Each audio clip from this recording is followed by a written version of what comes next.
To the fucking barbecue no more.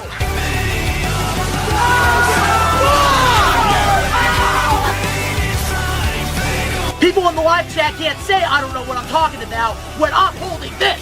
If you want to be the best, you gotta beat the best. That is me, the best one, Donnie. This is Ricky Knows Best, and you are watching We Are Wrestling. Chris Jericho here. We're going to listen to and watch We Are Wrestling. We Are Wrestling is going live. We are live. Olympic hero Kurt Angle, and you're listening to the We Are Wrestling podcast. Yo, listen. This is the best wrestler alive, Platinum Max, and you're listening to the We Are Wrestling podcast. Hey everybody, Eric Bischoff here, and you are listening to We Are Wrestling podcast. Hello everyone, this is Nunzio, former WWE Cruiserweight Champion, and you're watching We Are Wrestling podcast. We Are Wrestling podcast. Check them out, man. Stay tuned, listen to the podcast. Best one, Donnie might teach you a thing or two.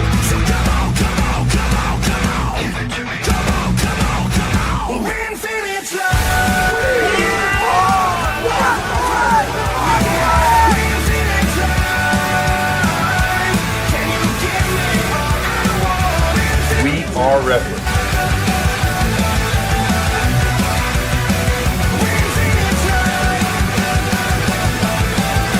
All right, Chris Jericho here, and we're going to listen to and watch We Are Wrestling. And if you don't listen to it, then it's one-on-one with The Undertaker. We Are Wrestling.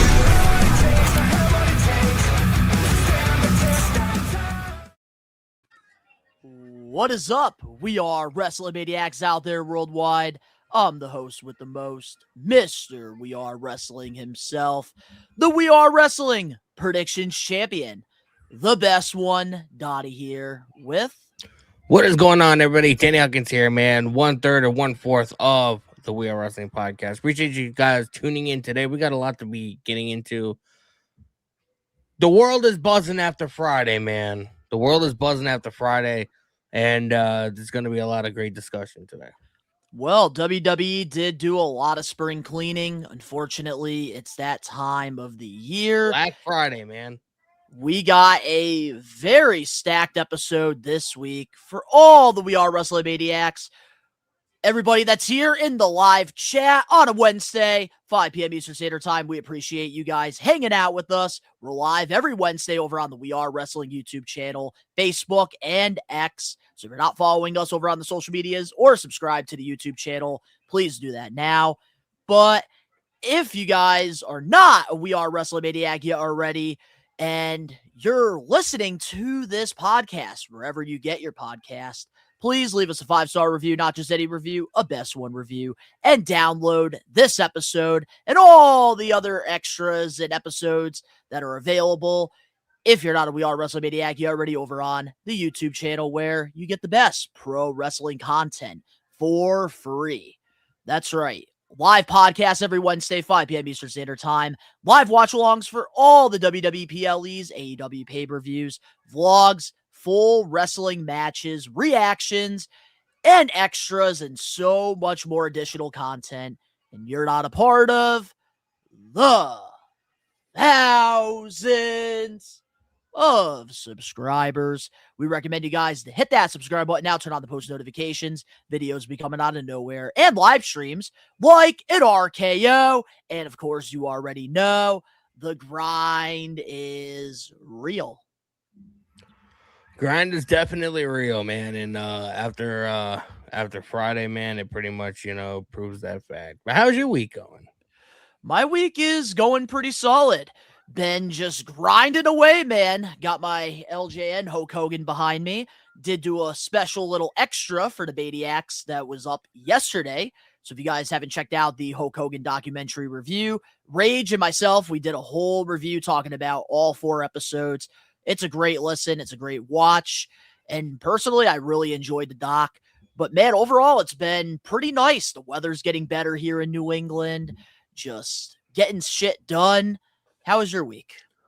My week is good. Yesterday was my daughter's 10th birthday, my youngest. So we spent the day, we went to this fun city or whatever, like this trampoline park, and hung out and had a good family time, played in the arcade and stuff like that. So that was pretty cool. And just like you, I did watch as well the Hulk Hogan documentary. Obviously, I couldn't be on the extra with you guys yesterday, but I did enjoy. I really enjoyed it, man. There's a lot of skepticism out there about it. People are just, for instance, like what we were talking about before we went live with the whole Brooke Hogan thing. Like, there's just gonna be people just, talking. But I think it was really good. They didn't obviously want to get too controversial with it, so there's a lot of stuff that they left out of it, obviously. But this documentary was pretty much made for, people that maybe they're not really pro wrestling fans now, but they grew up around the era of Hulkamania and Hulk Hogan or whatever, and so gives them that bite of nostalgia a little bit, for their childhood. Sure. So. And I do highly recommend really the Maniacs to definitely give this a listen. I think Ben and we did a really good job reviewing this. And we even talked about the Brooke Hogan comments that she made on Bubba the Love Sponge's radio show. So we did dive all into it, the pros, the cons. And man, overall, it was a great watch. And I believe the next documentary review that we're going to be doing here on the We Are Wrestling YouTube channel is going to be the Shawn Michaels one. That is Peacock exclusive. So that was a really good one. That was a really good one. I enjoyed it. It was it's a docu-series, kind of like the Hulk Hogan one. But one thing I loved about the Shawn Michaels one, real quick, whatever, and obviously you'll talk about it. No spoilers. More in a later date or whatever.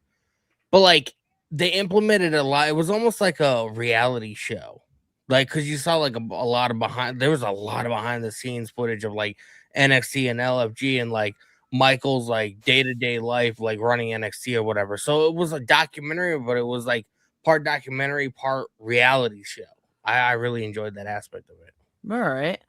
Well, I am going to be giving it a watch over the weekend, so maybe next week we'll hop on and we'll do an extra. You'll definitely enjoy it. All right. Well, we got some maniacs here in the live chat. We got to show some love. We got Big Ben Blevins 300 here in the live chat. I think first time seeing you. Hope you're doing good. We got Josh Toy Show. What's up, Donnie? What's up, Danny? We Are Wrestling member Bradley in the live chat, showing us extra love, showing us extra support. We appreciate you, Bradley. We appreciate all the We Are Wrestling Maniacs hanging out with us. But we always have to start the show off with the We Are Wrestling power of the poll. That's right. We got a new power of the poll that we got to talk about. And we're going back to the 90s because we asked you guys last week, which wrestler in the 90s was the best to never win the WWE Championship? And here are the results for this week's power of the poll.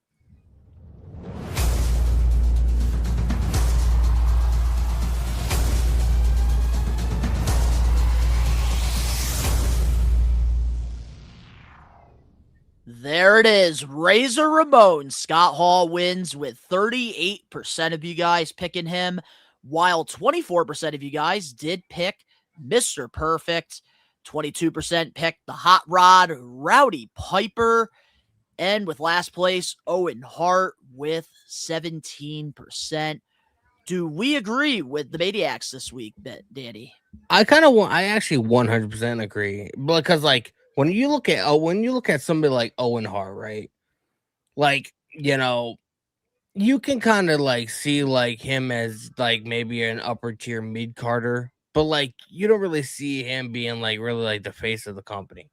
I do. Mr. Perfect, on the other hand, I mean, I can't see Owen Hart as like, you know, world champion or whatever. He's like, Bret obviously was always the more popular one. You know what I mean? But who is better, Bret or Owen? I've always been an Owen guy. I will say it to this day. Bret Hart, bro. The greatest Bret Hart. Always been Owen Hart. Bret Hart, bro. Bret Hart, in my opinion. No, in my own personal opinion, Bret Hart has personality-wise, Owen was so much personality-wise, yes.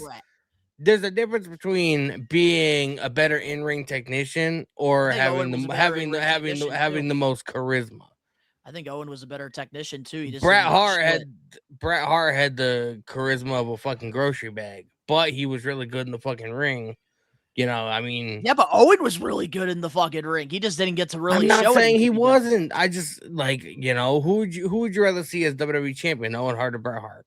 Bret Hart, obviously. Owen. Well, I mean, dude, I love the Rocket Man. I love Owen Hart. And I thought that there were so many multiple opportunities in his WWF career where they should have pulled the trigger and gave him the WWF World Championship.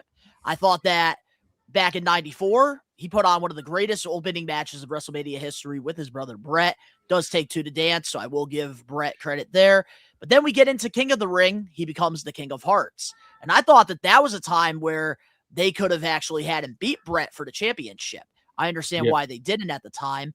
But another incident that I think that would have really benefited Owen winning the title, I would say going into late 97, early 98 as the Black Heart. Because, of course, what happened at Survivor Series that year with Bret Hart, Montreal Screwjob. We should have gotten Owen versus Shawn at the Royal Rumble in 1998, and we could have definitely gone somewhere with it because Owen Hart at the time, obviously Stone Cold was the most popular. We were on the rise of the Austin era, but Owen was right there at number 2 because we literally just rewatched that Royal Rumble, and Owen got one of the loudest pops of that night, and he was just a mid-carder. I'll be right back. My wife is calling me real quick. She's currently out, so I'm with the kids. I'll be right back. All right, bet. So with this power of the poll, like I personally think Owen Hart should have won this. But like I said before, it's favoritism. I love the King of Hearts. Love Owen. But like all 4 of these guys have a valid case here to why like they could be the best to not win a championship. And it does shock me that Scott Hall, especially with his successful career in WWE and even like WCW, he never won the world championship, which is crazy. And these are some big elite caliber names. And that's why I kind of like when Rage and Danny, like when we go back and forth here on the show about like when somebody debuts or we're very high on somebody, the first thing a lot of people will say is that man needs to be a world champion. That man's going to be a world champion. But that's the thing. Some of the best don't need to hold a championship to prove that. And in this case, like there's 4 top tier, first class Hall of Famers that have never won the world championship and had very successful career in the WWF. I think that Mr. Perfect, he was somebody that I'm shocked that they never gave him a run at the WWE Championship, because I thought he did a great job, just like Razor, just like Owen, with the Intercontinental Championship. And I'm surprised. Like, he was somebody that they were pushing very strong in the early 90s to really do something. And I'm just very shocked that, like, Mr. Perfect was not one of those heels that held the World Championship. Roddy Piper, I'm surprised that man never held the championship, especially because him and Hulk Hogan, they were rivals in like the 80s when Hulk Hogan was at like an all-time high.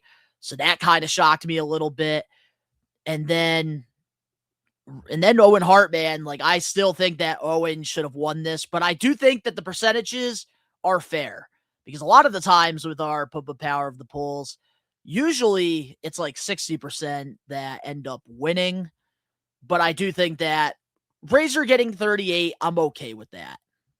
Bradley here in the live chat, Owen or Mr. Perfect. That's kind of where I'm at. Like if I like took Owen Hart out of it, I would say Mr. Perfect in a heartbeat, because I just really think, especially with the gimmick that he had, it would have been perfect to have him hold the championship for a while, and then you would have gotten a babyface over as fuck with the Mr. Perfect gimmick, because of course people hated him because he was so perfect. So you could have had like the perfect opportunity to make like a babyface hold that friggin' championship.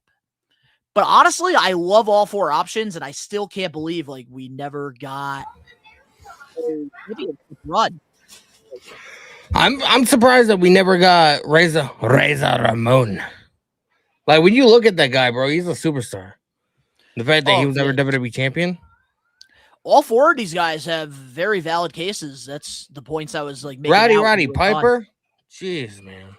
Feuding with Hogan in the 80s. Like you would think that maybe he would have had a run at the title.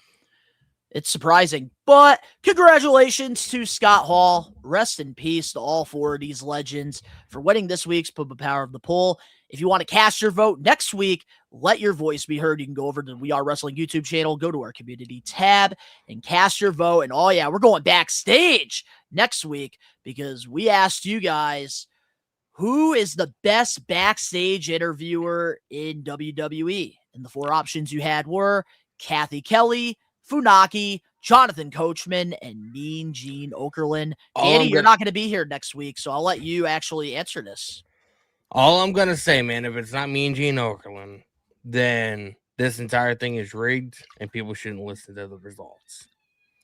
Oh, you don't like Funaki, number 1 Smackdown announcer? Chop, yo, pee-pee. Oh, that was some good shit in the Attitude Era. Look, I like Kathy Kelly, but she's sort of new.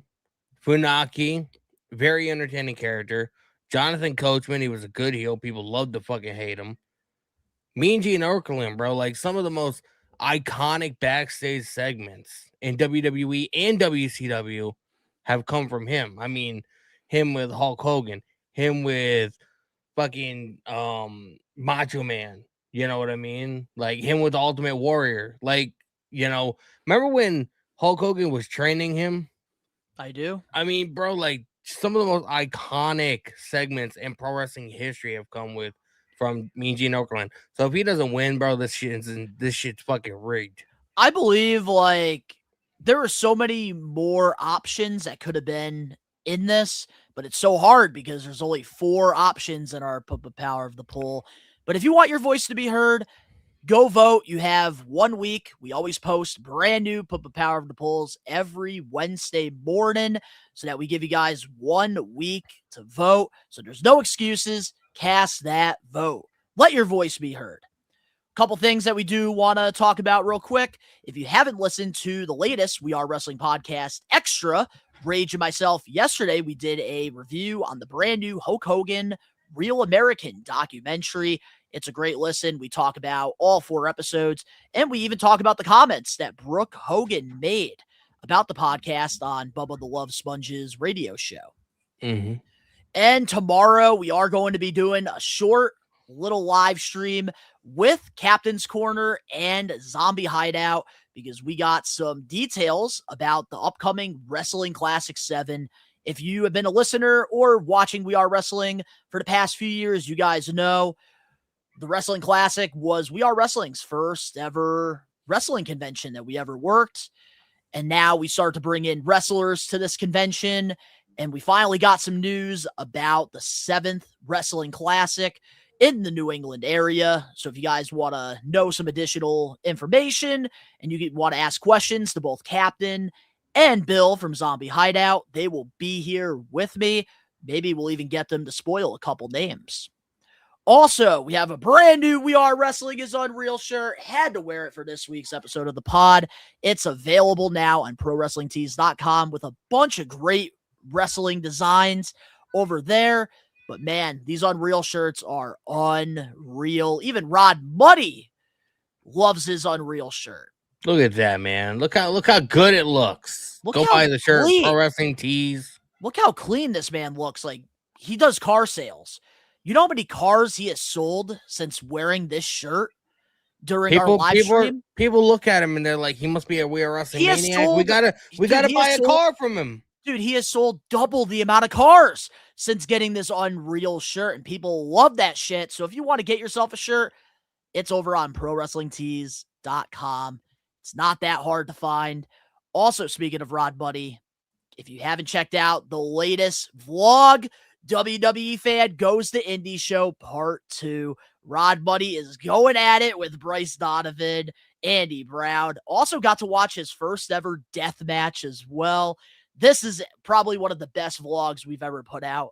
So I highly recommend checking this out if you're looking for some comedy. If you haven't checked out part 1, then you must be hiding under a rock. Like, you really need to reevaluate your life goals and who you're subscribed to on this platform, because you got to get Rob Money on the podcast. Part 1 and Part 2 of the WWE Fan Goes to Indie Show is just cinema.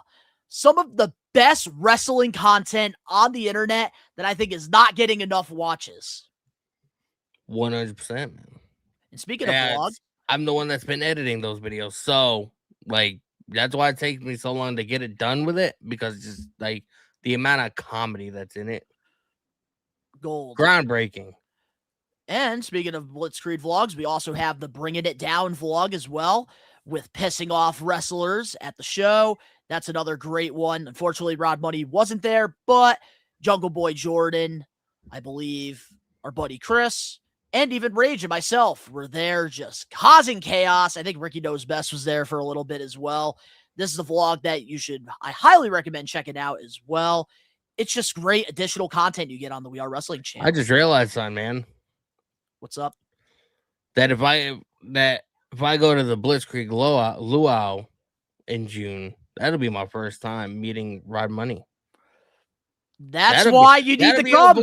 That'll be a vlog that you guys need to watch. Rage is here in the live chat. One of the best nights of my life. Laughed my ass off. He's talking about the WWE Fan Goes to the Indie Show Part 2. I remember it used to be like pulling teeth to get Ben to go to a Blitzkrieg show. Ben loves that shit now, baby. Oh, Ben, we have popped that indie cherry, and he loves this shit. And he'll be with me this Saturday for Blitzkrieg. Also, let's see here. We got Bradley extra with Rod Buddy and Ricky Knows Best. Absolutely. We got Matt here in the live chat. What's going on, man? Josh, Rod Buddy is a legend. Show some love to Rage. He's here in the live chat hanging out with you guys. Also, the We Are Wrestling Thunder Championship Tournament. Phil, Old School Phil, and Ricky Knows Best have moved on. Who's going to be the first champion when we crown it after SummerSlam? And then, of course, I do got to plug this Saturday morning coming up. I will be in Seekonk, Mass for New England Fan Fest 9. I'll be there hanging out, vlogging. Don't know if I'll be uploading it to We Are Wrestling or the Toy Channel. Really depends on how the day goes. But I'm going to be meeting Vince Russo. I'm going to try to get him to unblock me.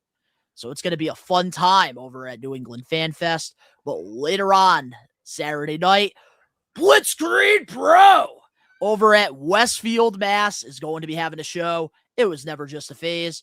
And if you can't make it to Westfield, Mass, or you're not in our area, you can go watch this on IWTV live. Watch us create chaos in the front row, because that's where we always are for the Blitzkrieg shows. And We Are Wrestling will be sponsoring the TJ Crawford versus Becca match. These two, we sponsored them a long time ago, did really well on the channel. You guys have been asking for it, so we got part 2. After their first match, they became a tag team. They won the tag team champions. Now, bitter enemies. TJ Crawford is just not a happy person.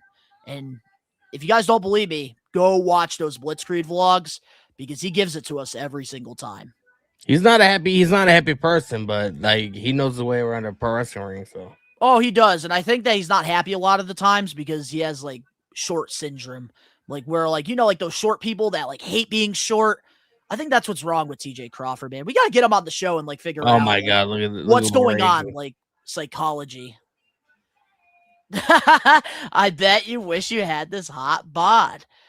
Oh yeah. Absolutely, man. I wish I had that hot bod, baby. But a lot of things happening in the We Are Wrestling universe. And this Saturday is going to be a busy day for me. Danny, we're hoping that you can make it to Blitzkrieg with Rage and I. Like the old times, baby. I know, man. But I know you're a very busy man as well. I am between content, between, you know, I have 3 kids or whatever. So it's hard for me to always get out. So, you know. All right, I'm definitely aiming towards the luau, though. Because, I mean, yeah, I don't think I've missed one luau in the last couple of years. You can't miss the luau. It's like impossible. So. I missed one time, and that was when Dijak like made his first appearance outside of WWE, which I did help out with. Oh man, I was so mad I couldn't be there. Just to feel that energy. I'll never miss a luau ever again. I always told Jeremy, the guy who runs Blitzkrieg, you need to let me know when the luau is before I book my vacations. Now he tells me immediately. We got Eric here in the live chat. Howdy, nerds. Donnie, Danny, and Rage. So who's the nerds? Are we the nerds or are the Maniacs the nerds? Bro, I'm 30. I'm 35. You're gonna be 30 soon. Oh God, it's 5:30 in the evening, and we're here talking pro wrestling. I think we're pretty nerdy, yeah, to some degree. Well, I do have a whole toy room filled with like toys. Point proven. All right, well, let's get into our highlight of the week this week. I already know for a fact, or definitely one thing that's not a highlight, was all the releases that happened, which we will be talking about in our main event topic for this week's episode. But let's get into the good. What was your highlight of the week this week in the wrestling world, Daddy? Give it to us. Oh God, man. To be honest, I don't know if I have one, bro. Like maybe the Jacob Fatu and Roman Reigns segment from Monday night where Jacob Fatu choked them out. You know, I'm a massive fan of Jacob Fatu, and I'm wondering where this goes. And you know, obviously it's official that they're gonna be facing each other at Backlash. Bro, Backlash seems like it's gonna be a lot better of a show than WrestleMania, which is just mind blowing to me. We have Rollins and Breaker. We have Jacob Fatu and Roman. You know what I mean? Can't forget Io and Asuka. Are we gonna be getting Cody and Randy? Like they might end up wanting to save that for the Italy show or whatever. But like Backlash is shaping up to be like a must-see event, which is astounding because they put little to no effort into WrestleMania, which is supposed to be like the Super Bowl of pro wrestling. So yeah, man. I will say my highlight of the week this week has got to be JC Jane and Fatal Influence on SmackDown. I know we're going to be talking about it in our TV recap. The Heat. Oh my goodness. That was just, it put the biggest smile on my face. Hearing her talk and the crowd just, boo! Ah! Yeah, man, it was insane. You know, I've sort of grown fond of Fatal Influence. I hope they don't change their music because I feel like, you know, their music is sort of like what brings them together. the whole package or whatever. But when they get brought up to the main roster, they fucking love, Def Rebeling them to death. They are so I Def hope that Rebel. doesn't happen. They are actually Def Rebel, believe it or not, but it's actually a good theme. That's the thing about Def Rebel. Like, he can make one good theme, and then he gives you like 6 bad themes in a row. That's the Def Rebel way of doing things. But I loved everything about the debut with Fatal Influence, like having like Fallon Henry and her partner going after like the women tag titles, and then JC immediately going after Rhea Ripley. That's a way to make a statement. Just like last week on Monday Night Raw, getting Sol Ruka making her statement towards Liv Morgan. That's the way to do it. What I throw love them into the Sharks.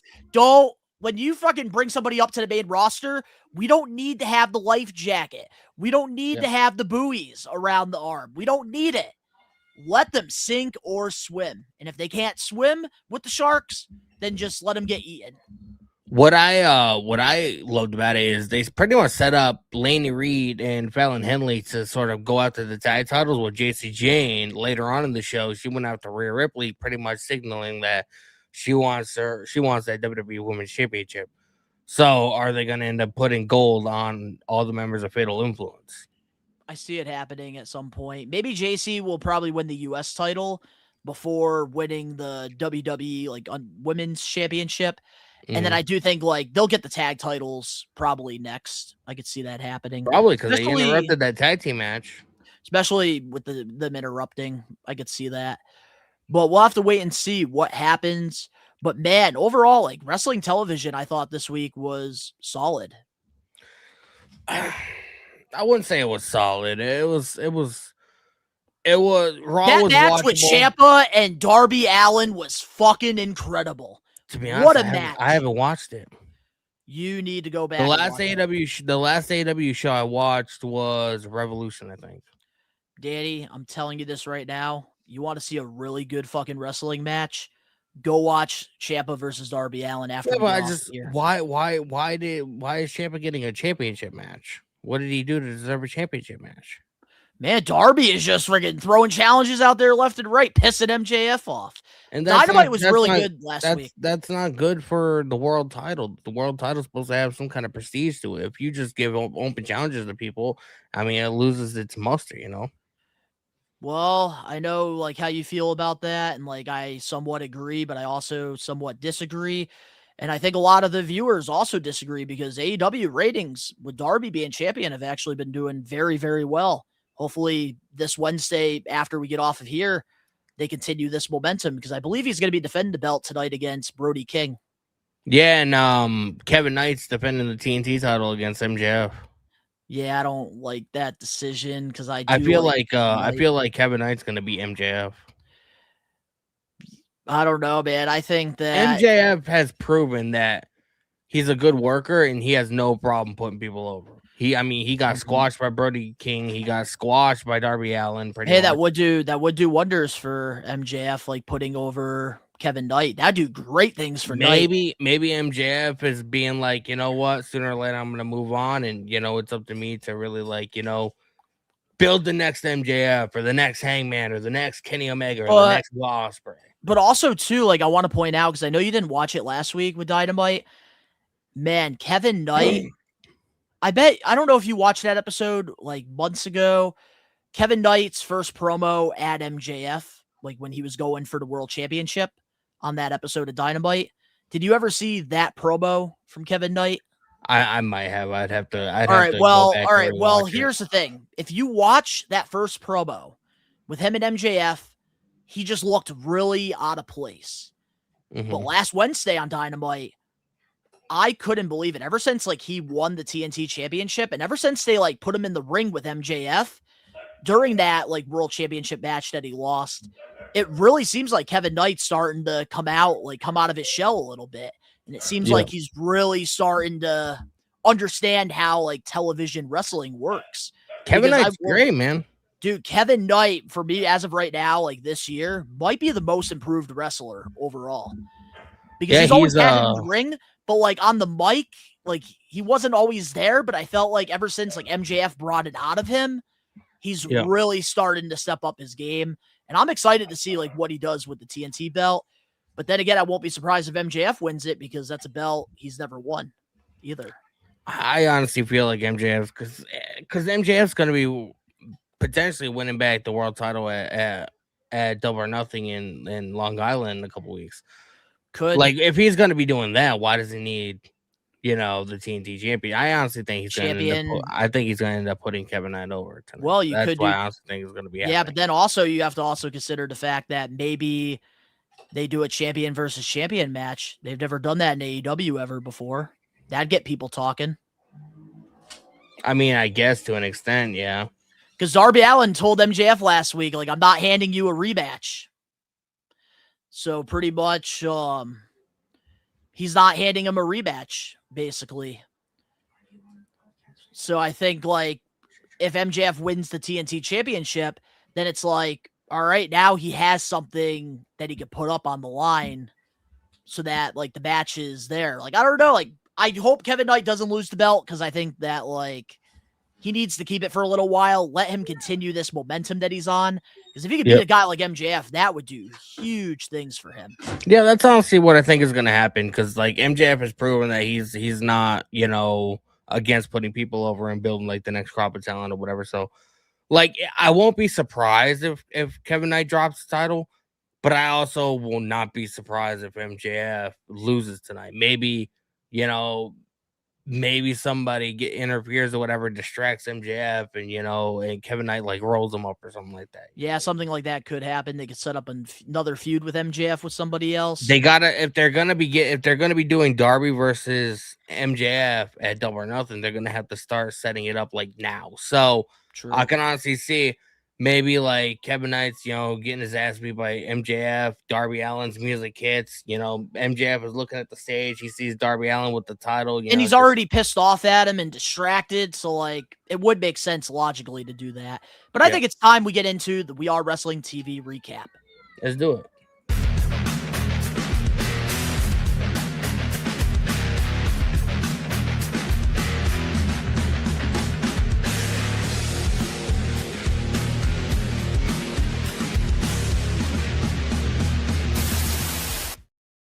It's time for the We Are Wrestling Weekly TV Recap. And we got a lot to talk about. Debuts. We even got some new champions. We got some matches set up for Backlash. And NXT, man, looks like we're in a new era. So let's start things off with last Friday on Smackdown. Tiffany Stratton defeated Julia to win the WWE Women's US title. What's your thoughts on this? Not really surprising. It almost seems like WWE, like they don't really see anything big in Julia, which is insane to me because she has the talent, she has the look, she has the entrance. Like her entire entrance is a vibe. I feel like, I just like the way I see it now is they seem like they're more into Kiana James than they are Julia, and like I was thinking like, what if they split them up? Kiana James can go, do her own thing or whatever. Maybe she competes for the U.S. title. I honestly would take Julia off of SmackDown, put her on Raw, and I would have her be with Asuka. Ooh, okay. So kind of like replace Kairi Sane there. Not really replace, but like I just feel like Asuka works. Like she's obviously great by herself, whatever. But I feel like if you have somebody that she could play off of, it's a little bit better for her character. You know what I mean? Honestly, that would be an interesting dynamic. I wouldn't mind that at all. And they can go for the tag titles or something. Because I don't like that Julia is like lost in the shuffle here. I felt like they should have waited for her to get called up because Stephanie and her are very similar in a lot of ways, especially with their in-ring abilities. But it just seems like Stephanie has gotten more over with the casuals. And it just seems like she's in a better position than Julia is over on SmackDown. And I think it doesn't help either that the Raw women's division is a lot better than the SmackDown division. And I think that there's really nobody that Julia can play off of because if you really compare her in-ring work to pretty much anybody that's on the SmackDown women's roster, besides probably now Rhea and Becky or Bianca, she can freaking run circles around every single woman wrestler in that ring. So that's like why like she's kind of like really lost in the shuffle. And I'm not talking overall, I'm talking in-ring abilities itself. Like she's a better worker in the ring, which is why like I think for her being on SmackDown, she's really gotten lost in the shuffle because there's really nobody that's on her level in the squared circle. And like I can buy into Julia and Asuka being a tag team, you know, they've sort of have like the same kind of background, they come from the same place or whatever, you know what I mean? So I can honestly see them like being like a legit threat to capturing the women's tag team championships. And like Kiana James, like she's got a lot of big wins. Like, you know, WWE seems like they're very high on her. So why not, you know, why not split them apart, have Kiana James wrestle singles and then maybe put Julia on Monday Night Raw? I will say this though, I do think this was slightly a missed opportunity here when it comes to Tiffany winning the championship, because I think what they should have done was let's build some tension there with Julia and Kiana James. They sort of did. At the right time, have Kiana James go after Julia and win the United States Championship. They sort of did though. If you did you see the backstage segment that happened before the match? Yeah, they've been teasing it a little bit, but like I really think that like this should have led to a feud with the title on the line. I feel like this is gonna be. I feel like they're gonna end up feuding and having like a payoff match. But like, you know, with them being together for so long on TV, it might not need the title right away. You know, Kiana James can maybe get the title later. Kind of like Asuka and Io. Like if you have Kiana James beat Julia, and then that'll be Julia's like way of like, you know, maybe getting off TV for a couple weeks or whatever, getting rebranded and put on, you know, she shows up on Monday night and, you know, maybe she helps Asuka and fucking like totally like destroy somebody or whatever. Like you got to treat her like a big deal. So maybe there's an opportunity for them to do that. Yeah, no, and I agree. I think that would be definitely really interesting, like the dynamic there with Asuka and Julia, whether they feud against each other or they basically are a tag team. I wouldn't mind. All right, back, yo. All right, well, let's read some of the people here in the live chat. What do we got? Eric, it's Tiffy time, which I think her getting the US belt, I will say, probably the right move. Because with Tiffany, it feels like ever since she lost the championship, she's really been like out of the shuffle with everything. Bradley here, we are wrestling member in the live chat. I'm thinking Asuka versus Julia feud. I wouldn't mind that, but I think let's build a tag team there for the first time. Let them team together for the first time, and then let's lead to something bigger. Because I think like having them just feud right away just doesn't do anything for both good. Yeah, I do agree with you, John. What happens here? Tiffany winning the championship. This is, I think, just a fresh start for her. She needs it. She kind of was lost in the shuffle after losing the championship. That was a little bit of a lackluster run due to creative. So honestly, her holding the U.S. title, I do think this is a good move, but I also think they did this because they felt bad that they didn't put her on the WrestleMania card. Yeah, I sort of like lost interest. I'm sorry. We didn't have enough TV time for you to wrestle at WrestleMania, so let's just give you the Women's United States Championship. I've sort of like lost interest in the women's US title, belt. man. Like they just been flip flopping the title. They don't like they put it on Julia one week and then they put it on Chelsea Green and then they put it back on Julia. And now it's on Tiffany.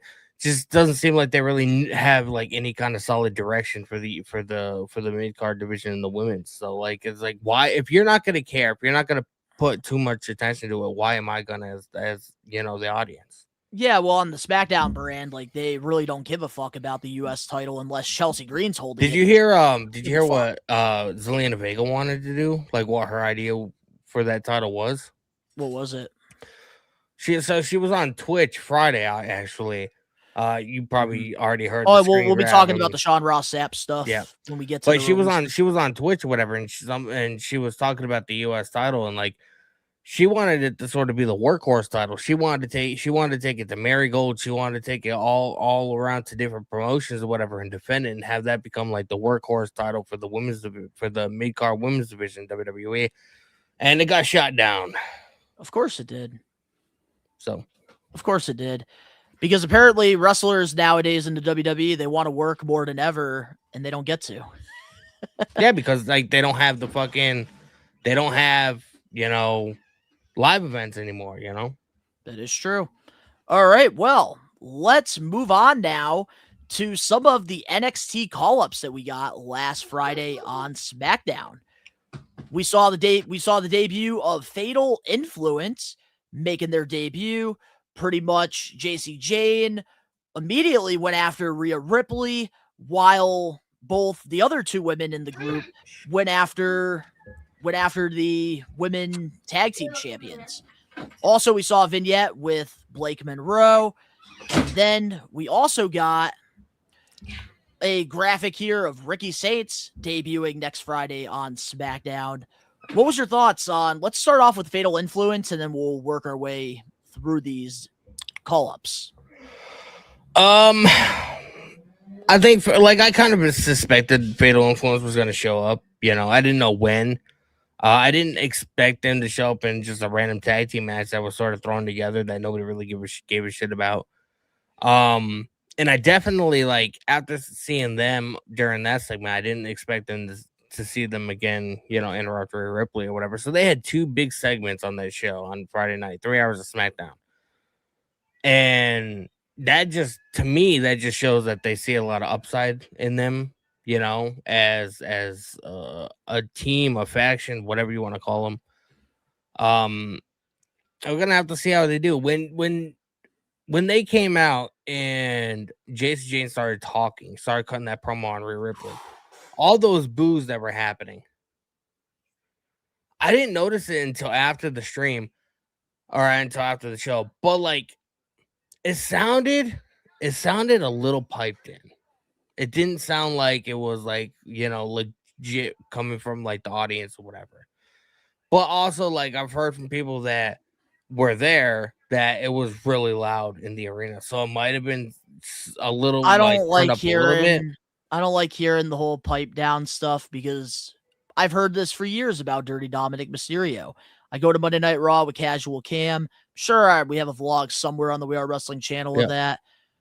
But I was going into that segment really paying attention to see if it is piped down or not. Dom got some very, very loud reactions that night. So when it comes to the pipe down, they probably upped the volume just a little bit more, but it really starts with the fans. If they were crickets, you're not going to see WWE higher up the volume.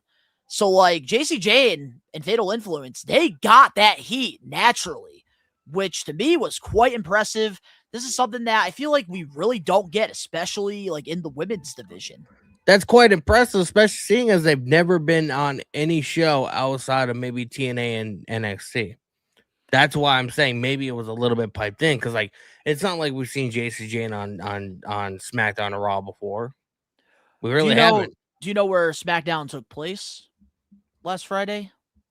I want to say Texas. That's probably why, because Texas, they know they're wrestling. So you don't have a full crowd of casuals going to the event. That's probably why they knew who JC Jane was, because that is one pro about the whole TNA and WWE working relationship. Mm-hmm. Basically, JC Jane, she held the TNA Knockouts Championship. So she was at Slammiversary. She's been on TNA TV. So it also really helps as well going to the other promotions, doing stuff so that people are going to get to know you. Plus, she's been in NXT for quite a while too. Mm-hmm. And I'm noticing a pattern here with a lot of these NXT call-ups within the past couple of years.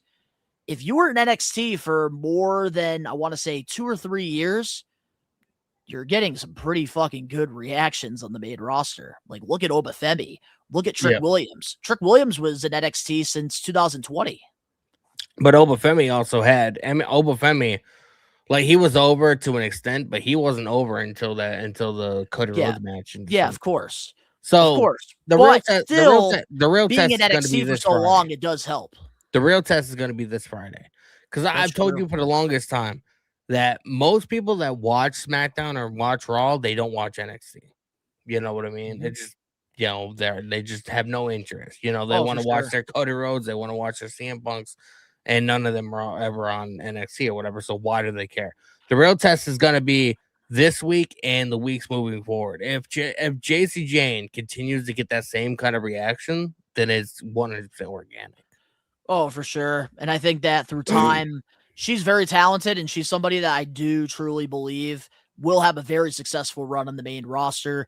She has all the tools to get there. I love that we kept Fatal Influence together, because I've always said this for over 200 episodes. Don't fix something that's not broken. Yep. And Fatal Influence has been huge. It's helped all three women out. And I really think long term, it's great. One, for the women's tag division, because now you have two girls that are a organic, natural tag team. And then also you have them to play off JC Jane, and that makes JC feel like a bigger star having these two by her side, because then she can kind of get away with cheating. She can get away with just a lot more stuff, and it makes her a little bit more powerful, because it also having a faction like Triple H, Ruthless Aggression era, he had Evolution. JBL had Orlando Jordan and the Basham brothers. And it just makes the villain more hated. And that's why I love that JC Jane, they kept Fatal Influence with her, because it does so much things when you pair people up together. Like Mandy Rose, her best run in WWE was her last run in NXT, when she had Gigi Dolan and JC Jane by her side with Toxic Attraction. It just works. It works. Even with the Divas and the Women's Revolution, they paired people up together, and long term, it helped Becky Lynch. It helped Charlotte Flair. It helped Sasha. It really helped a lot of them out. But yeah, man, I'm excited to see what Fatal Influence is going to do. But got to show some love real quick. We got Destry here in the live chat. We got Chevy Dude. We got Eric here saying crazy long, more changes, more story. Welcome to the job squad. New call-ups. Deshaun in the live chat. What's going on, man? But let's talk about Blake Monroe, because we did get to see a little vignette, a nice little video package advertising her arrival to SmackDown. What was your thoughts on that? I'm pretty sure I popped. I can't remember. I'm pretty sure when it popped up on screen or whatever, I popped or whatever. Just we're gonna be getting Mariah May, Blake Monroe on the main roster, or whatever. I want to see her go to war with Rhea Ripley and Chelsea Green, all these people. The thing that's funny though is it said coming soon, but we have yet to find out what brand she's going to be on. Is she going to be on Raw? Is she going to be on SmackDown? It's obviously going to be on SmackDown, because I don't think that aired during Raw. I think she's going to be on SmackDown. It didn't. I kind of feel like they should have aired it during Raw. Just but they probably don't want to confuse us with thinking that she's going to be on both. Yes, because WWE thinks their fan base are fucking brain dead idiots. Yes, they do. I'm already well aware of this. Yes, they do. You can't fool us, fucking Paul Triple H Levesque, you fucking piece of shit. I don't think he's a piece of shit. I think he's a piece of shit. I think he's a piece of shit. So getting into Blake Monroe, I like this. I really like this, because I do think that she's been TV ready, and I think a lot of that had to do with her run with AEW. What she did with Toni Storm was incredible. One of the best women's storylines of all time in that promotion.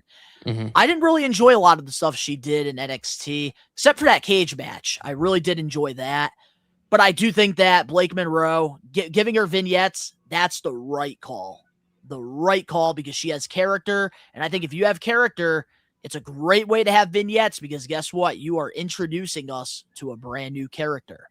To be honest, I don't even remember really what she did in NXT. I'm not a weekly NXT watcher. You know what I mean? So I watch clips on X. I watch the PLEs for the most part or whatever. But I don't watch it on a weekly basis. But her being on SmackDown, though, I do want to see her team up with Chelsea Green. I wouldn't mind that as a tag team, because I feel like they both have that prima donna personalities there. Paul Triple H McMahon. That's what he is. It's what he is, man. I can't wait to talk about these fucking releases, bro. Oh my god. Oh, we'll get into that. But Blake Monroe, like, would love to see her team with Chelsea because I really think that like they could both play off each other really well. Yeah. All right. Well, the last one we have to talk about here with SmackDown, Ricky Saints. We got a little graphic here saying he's going to debut next week. What was your thoughts on that? I'm interested in seeing what he does. You know, I've always been a fan of Ricky Saints since he was Ricky Starks in AEW. I don't really know anything that he did before that or after that. You know, so I'm looking forward to seeing, you know, what he does. You know, it's I hope that we end up getting a change to where, like, there's a lot of speculation that after that Cody Rhodes and CM Punk promo on Monday, that maybe CM Punk is going to be moving over to SmackDown instead of being on Raw. Ricky Saints has a lot of history with CM Punk from his time in AEW. They're really good friends or whatever. Cody Rhodes obviously is there. I was going to say, can't forget Cody Rhodes. So, you know, I think it's a perfect. There's a reason why he's going to SmackDown instead of Monday Night Raw. Oh, for sure. And James, we're going to be talking about that in our main event topic with all the releases. But Ricky, I don't like that they should have given us a little hype package video right here. I don't like that they did this even with Joe Hendry last Monday on Raw. I believe I talked about this with Rage. I don't like that they just showed us a little graphic up. They're debuting next week. Like, I wish that maybe they gave us a little hype package, like Ricky Starks, like coming like next week, or Saints. I'm so used to calling him Starks. Well, honestly, him going to SmackDown, especially with Cody Rhodes and CM Punk, definitely the right call. 100%. I have a prediction. All right. I have a prediction that on Friday, we're going to have a promo or like either a promo or a backstage something with Royce Keys. I feel like that's where we're going to see the first introduction of Ricky Saints in the SmackDown. With who again? With Royce Keys. The same person he was in the fucking Taz's group with in AEW, man. There's a lot of history there. I can see that being a feud on TV. Okay, maybe give us a little tease, but don't let them wrestle each other right away because I don't want either one to lose right now. Where do you think this whole because I've noticed it happened 2 weeks in a row. Where do you think this whole Solo Sikoa and Royce Keys thing is going? They obviously have history together that we don't really know a lot about. But, like, you know, Royce Keys backstage, he was doing a backstage interview, and Solo was pretty much like, hey, man, if you need anything, I got your back. Where do you think this is leading? I think it just leads to like a feud that's going to really help Royce Keys like really get over the hump. And that's going to lead to him probably going after like the United States Championship or something. I can see something. I can see him and Trick Williams doing something. But let's move on now to some Raw stuff that we got here because we did get some official matches set for WWE Backlash. Here are some of the matches. We got Roman Reigns versus Jacob Fatu. Io Sky versus Asuka. Seth Rollins versus Braun Breaker. Bro, this show is shaping up to be, 10 times better than WrestleMania, man. I don't give a shit, like, what anybody says. Like, WrestleMania to me was only night 2. Night 1 didn't happen. In my brain, I'm training my brain to be wired that way. Night 1 doesn't exist, okay? Backlash is shit. Backlash is always, for the most part, except for maybe like 2004, 2001, and maybe 1 or 2 other ones. But for the most part, they've treated pretty much Backlash like just like a throwaway show. It's a means to, finish off feuds or whatever that either started or slowly started to end towards WrestleMania. And this is going to be like the 100% conclusion to that happening. So they've always treated Backlash like a throwaway show. So they're actually treating it like it's a big deal. Like there's a lot of bro. Jacob and Roman, are you fucking kidding me? Braun Breaker and Seth, Kyrie and Io, or Asuka and Io. I mean, what else are we going to be getting on that show? Are we going to end up getting, I don't think so, but are we going to get JC Jane versus Rhea Ripley? Are we going to be getting Jade Cargill against somebody? Like, who knows what's going to happen? Are we going to be getting Liv versus Stephanie again? There's a lot of good programs that they have built. And also, James All Day, I think that was Backlash Puerto Rico 2003 was an awesome show. I think that was the last great Backlash that we've had. But, think about, from that Backlash, before that Backlash, when was the very last really, really, really good Backlash? That, got treated like a big deal. That got treated like a big deal because that was the first time they've been in Puerto Rico in how long? Years. You know what I mean? So, partly that had to do with, the crowd, Bad Bunny, and Priest, and, there was a lot of layers. 2023. We saw the debut or the return of Carlito, which ended up getting him rehired by the company shortly thereafter. But before that Backlash, when was the last? Man. Yeah, but before that Backlash, when was the last really, really, really good Backlash that they treated like a big deal? You probably can't even remember it. Yeah, I can't because I really don't enjoy a lot of the Backlashes, but this one is shaping up to be really freaking good. I'm excited. And we know WWE has usually a 5-match card. So I'm curious to see who's going to get those final 2 spots. Because we were going to probably get a Cody Rhodes title match, probably against Randy Orton just to finish that off, because it seems like we're going in the CM Punk direction. But also, I could see maybe we get Rhea Ripley defending her belt, maybe against somebody, maybe JC Jane, who knows. But I am excited to see where this is going to go, because honestly, after WrestleMania, I was afraid that here we go. This is going to suck for the next couple months. They have definitely exceeded my expectations, and I'm really looking forward to everything Backlash. I feel like Raw has been really enjoyable with a lot of the storylines that they've been doing. Yeah, Tyrus, I said the Backlash in 2004. That was a really good show. But they're so far in. We're not talking. Look, Tyrus, we're not talking Ruthless Aggression Backlash, because those were on next level. We're talking about more of the 2010s, when they brought it back in I think 2018 probably. Remember when it was WrestleMania Backlash for a short time? Vince McMahon had to put the WrestleMania in it. Oh, God. That's where it really started to become drizzling shits. Well, I'm excited for the show, man. I really am. Let's talk about Monday Night Raw, because we did see the debut, the first Joe Hendry concert taking place on Raw.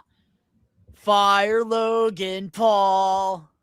That's a very strange song to sing fucking only a matter of days after fucking releasing 24 fucking talent. Yeah, I know.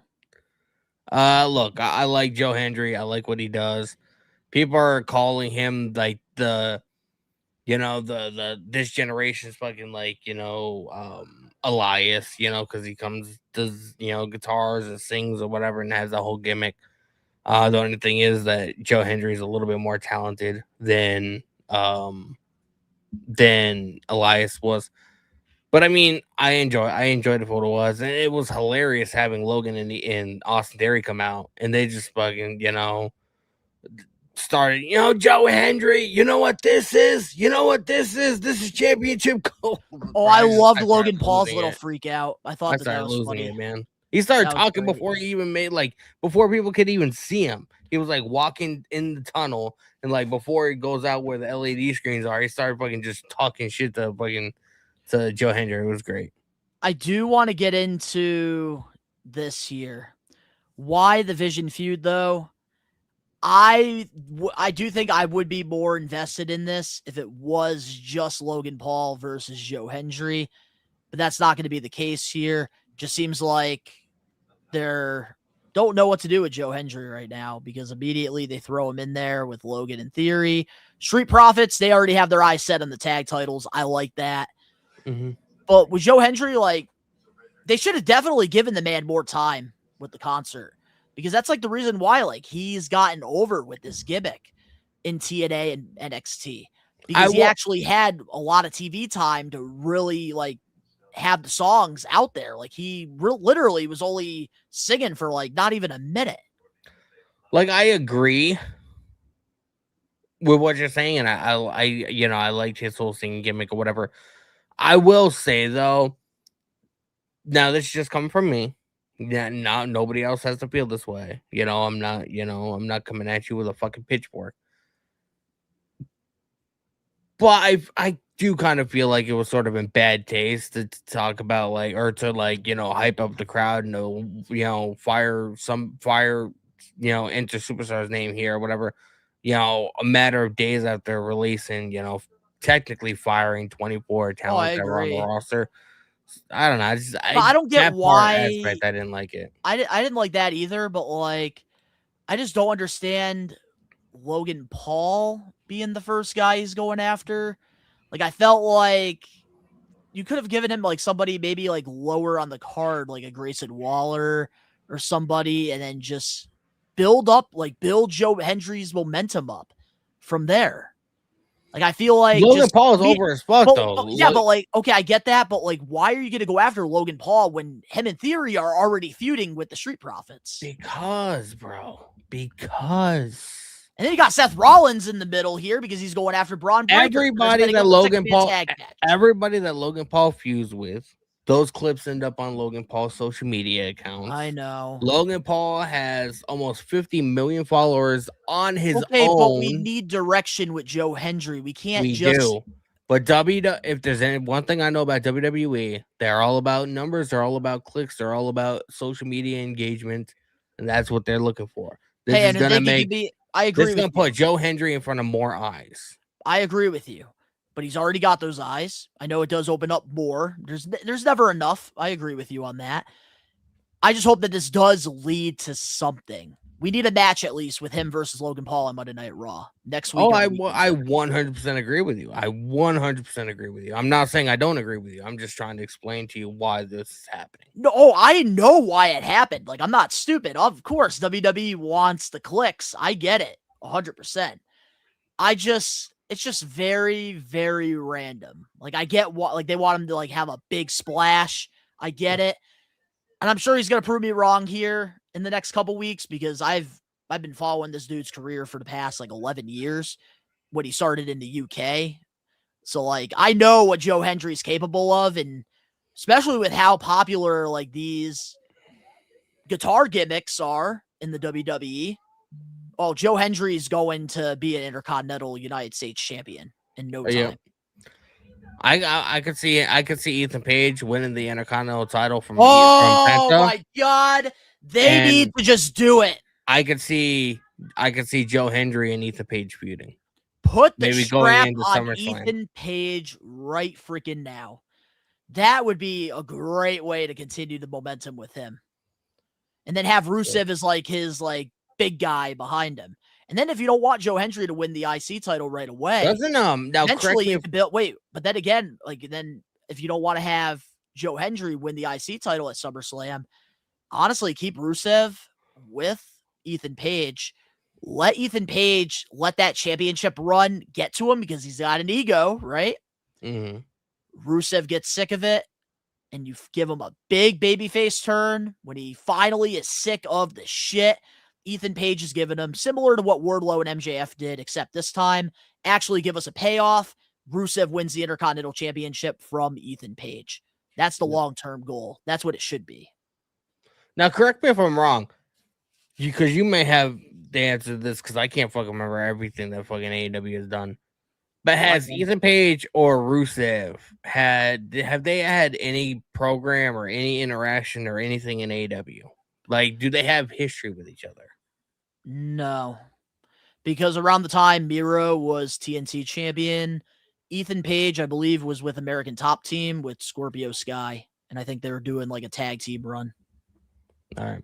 So they're really going to have to dive deep, and they're going to have to, make this. They're slowly building it where like Rusev doesn't trust them right now, but you're starting to see him like open the door up just a little tiny bit. Bro, remember when Ethan Page was at Blitzkrieg and you were chanting something about Sammy Guevara to him, and he was fucking he literally stopped in the middle of the match, came over to the ropes, and was like, "Shut up!" Yeah, did he call you fat boy or something like that? Nah, not Ethan Page. No. You have it on one of the Blitz. Yeah, we're gonna have to upload that as a short for sure. But let's get into some of these NXT debuts, because last night, if you are like kind of tuned out of NXT because you are seeing all these call-ups right now and Raw and SmackDown, if I were you, I would be turning on the CW right freaking now, because it's a new era in NXT and we got a lot of insane debuts from Tuesday night. So let's get into it. And we're going to start off with Evil, who pretty much kind of teased that he was going after Tony D'Angelo. But there is somebody that is familiar with Evil, and it wouldn't be a We Are Wrestling podcast without this individual. So I think it's time we hear from Ricky Knows Best. Let's go.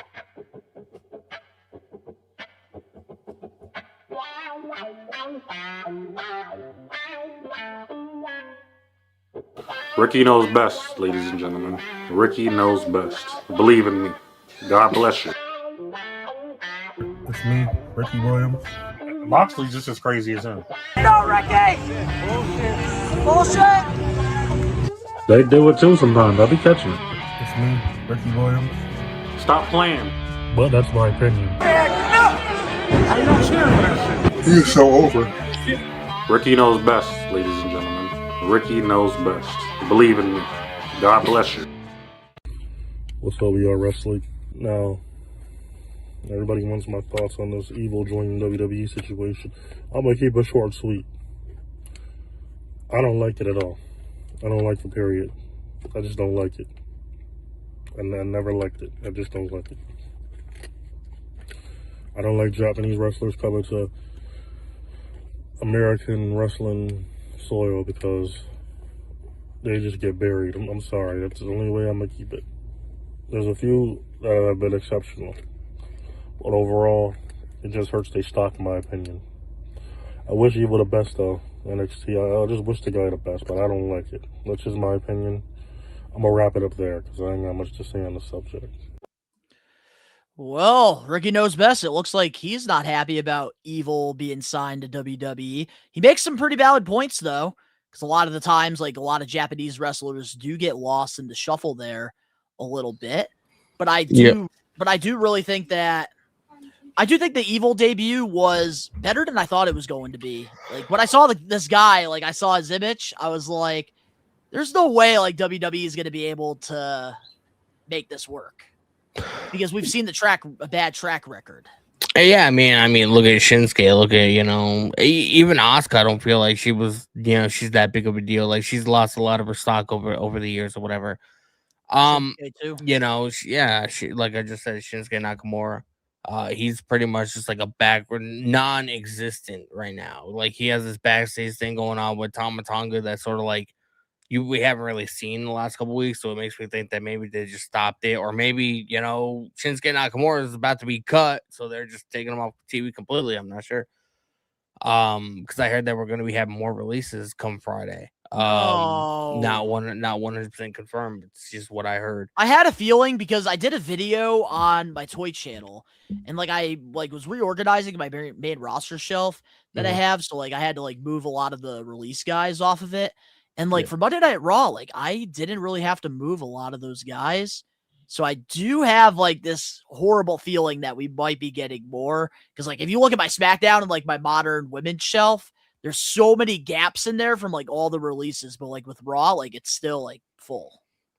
Yeah, so I do think that's happening. And Shinsuke, I mean, if they cut him, it's not gonna really be that surprising. I've always said Shinsuke would, I feel like he would be so much better off if he went to AEW, because he'd be able to work New Japan as well and CMLL and a lot of these other places or whatever. But he'd also have a lot of Japanese talent in AEW to work with. Could you imagine him and Okada, him and Takeshita? You know what I mean? Him and Ospreay. They could fucking have that's a pay-per-view match waiting to happen. I agree. There's a graphic right there for my toy video. I love how you have fucking Danhausen with a cape. I put him in the women's shelf because that's kind of where I have half of a split next to Raw and then SmackDown. And Danhausen was on both shows, so I had him right in the middle. But I as far as Evil, I don't know much about him. I didn't even know he existed until like rumors were circulating that he was gonna be coming over to NXT. So like I don't really have much input to say because I'm not a fan of like Japanese wrestling. I'm not Yeah, but like you're a like, fan okay, of but New like your Japan, first stuff like that. impression, because same here. That's why we have Ricky. My first impression is he's gonna be going after Tony D. Because that's sort of like where he debuted last night. But also we have this new guy or whatever that took out Tony D as well. Oh, we'll get into You know that. what I mean? So like, we'll get into that. I don't know. I'm just sort of conflicted. Like, I don't know. Can I don't know I- where the guy fits in. Can I like, just he didn't say- speak. He didn't like. I don't know. Can I just say this? I loved this chaotic episode of NXT. I freaking loved everything about it. Just so many freaking debuts from like all over the place. And I felt like if you watch WWE Evolve, if you watch LFG, you watch like shows outside of your typical Monday Night Raw and Friday Night SmackDown, I felt like you got rewarded last night on NXT watching this stuff. And I do think like Evil's first impression, I was impressed with the presentation overall. I like that, like immediately, like he's targeting Tony D'Angelo. And I think that this really opens the door up. And I think with NXT, they really don't do wrong with Japanese wrestlers a lot of the times in NXT. What scares me is the main roster. Yeah. And I kind of hope they keep Evil as like a silent, like assassin. Because I kind of like what they're doing here with him. I will say I like what Shawn Michaels has sort of done to NXT. You know what I mean? Like he's making NXT. He's doing things a lot different than what Triple H is currently doing. You know what I mean? So like the superstars that maybe not, they definitely won't be getting over on Raw or SmackDown. They sort of seem like they're more big deals on NXT, and I like that aspect. Yeah, we got Tyrus here in the live chat. I remember Evil from New Japan Pro Wrestling. He was a bit boring. A big guy doesn't need to cheat, but he's a big for high impact style. Maybe in NXT, they might go for a 2017 G1 Climax Evil. Wish Ricky was here because, like, all I heard right there was womp, womp, womp, womp, womp, womp. You don't know what the G1 is, man? Even I know what that is. I know what the G1 is, but I never watched it. Yeah. I just don't have the time. I don't even have the time to shit without you freaking messaging me in the group chat. But let's get into the next debuts we got here. Tristan Angels and WWE LFG competitor Cam Hendricks, who used to go by Anthony Luke, attacking Miles Bourne, the NXT North American champion. Yeah, that's Maxine Dupree's husband. That is. Must say this, dude. Tristan Angels looks and talks just like freaking Shawn Michaels from like 93. And he has like that pretty boy kind of look or whatever, the long flowing blonde hair. Kid's gonna be a fucking star. You heard it here. I could definitely see it. I think the kid's got it. I mean, I haven't seen enough of him to really like, determine what my expectations for him is, but I could see him being a big star. Let me tell you, dude, that promo got me interested. It was short and sweet. I like the arrogance. I like the look. I really do think that him and like Cam Hendricks being a pair, I think is honestly probably the right move here, because I do think that eventually you could do a Shawn Michaels, Marty Jannetty type of thing where Angels will turn on Hendricks. Hendricks will become a face, and I think that like will really build something here, because I have been very high on Anthony Luke. Imagine if they do like a modern day fucking barbershop segment. Jannetty and Michaels. No, we don't need to. They did that when Toxic Attraction broke up. But I will say this, dude. I really do think that Anthony Luke, going by Cam Hendricks now, he is going to be very successful in the WWE if they play the cards right. He was one of my favorite guys on LFG. I love reality TV, love competition shows. So that's like what got me tuned into LFG. And I'm finally glad that like he's really getting the opportunity to prove himself, because I loved like the whole Showtime character that he was doing over in LFG. Yeah. And I like that a lot of these names are going after champions. That's a great way to make a first impression, because it felt like with these call-ups, it was like we really don't have anybody for any of these people. Like, what the hell are we doing here? And Shawn Michaels said, you know what? Let's just create a tornado and just see what sticks. And it felt like a lot of things are sticking because a lot of these like debuts I thought were great. Yep. Especially that Cruz guy. What's his name? Or are we talking Will? Yeah, Will Cruz. Yeah, this fucking guy. At the end of the show, the fan. Yeah. I've never seen him, never heard of him before, but I mean, he did a moonsault on Tony D, leaving his mark. I'm interested. I mean, imagine if it really was a fan that fucking did that, but everybody assumes that it's a part of the show because of what pro wrestling is. And I like that, like, they didn't really have him cut a promo or anything because now, like, it makes me want to tune into next Tuesday to hear what he's got to say. He seems like a foodie, so he's he's very relatable to me and you. Yeah. Which is, we always need more fat people in the community, baby. Especially ones that can do moonsaults. Hell yeah. It makes me want to freaking go out and practice some moonsaults. Daddy, I think we got to find some time and start practicing some moonsaults. What do you say? I think we got to put our money together and get a backyard wrestling ring, man. Start our own promotion. The We Are Wrestling, what should we call it? Well, I'll say We this. Are Wrestling Federation. I'll say this, and you're the only one that will get it. I'll make sure that I wear a mouth guard whenever you and I have a wrestling match. All right. Well, we had another debut. Tate Wilder from Evolve. This part I didn't see. Pretty much came out. He helped Shawn Legacy out because they were getting attacked. Came to the rescue. And then the one that I think everybody's talking about, Lizzie Rain. She had her first match, made her debut on NXT, wrestled Nakia Lyons, who's also on WWLFG this season. And man, Lizzie Reigns, dude. I thought like NXT was going to get lost for a couple years without Sol Ruka, but I think they found themselves. Bro, her finisher, her finisher, like she runs from the turnbuckle, whatever, and then like she like sort of like steps on her opponent, steps up and like does like a massive kick to the back of the head. It is so beautiful. She is the niece. Finisher. She is the niece or the great niece of the former drummer for Iron Maiden. Yeah, so that's where the hype is coming from. Yep, that's why it's all about the Thunder Strike. I love that finisher name too. It's all about heavy metal with her, man. Her fucking uncle, is a fucking living legend in the world of heavy music, man. So yeah, for a second when she came out, I thought it was Juice Robinson for a second with the bullet. Oh god. But no, Lizzie Reigns, all jokes aside, really impressed me in her debut. I love the presentation. I love like the heavy metal gimmick that she's doing here and that Thunder Strike finisher. Oh, I thought the Soul Snatcher was one of my favorite finishers. I think she might be up there now with that Thunder Strike. That is sick. John Cena commented on the whole the moonsault from last night by what's his face? Will Cruz. John Cena reposted the video and he's like, he's big, he's bad, he'll body slam your dad with a bunch of fire emojis. Leave it up to John Cena. This kid is gonna be over just from that tweet alone. Over. And I really think a lot of these talent that we got to see last night at NXT, they definitely have a huge possible chance of getting over.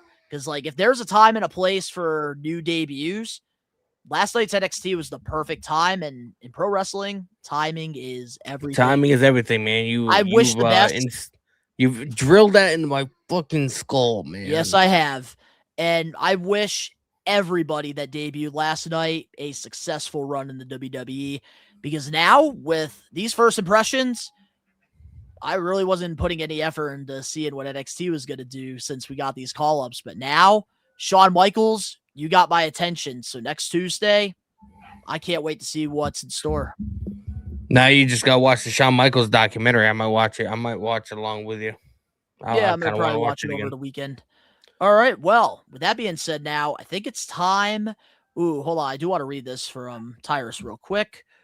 Tristan Angels seems he has that annoying British heel I'll tune in to the payoff. Who can shut him up? Exactly. That's what I want to see. But I think it's time we get into some We Are Wrestling weekly news and rumors. Ladies and gentlemen, it's time to talk about the latest headliners, the rumors, the contracts, the controversy, who's pissed off this week, good booking, bad booking. It's time for the We Are Wrestling weekly news and rumors. You fucking mark!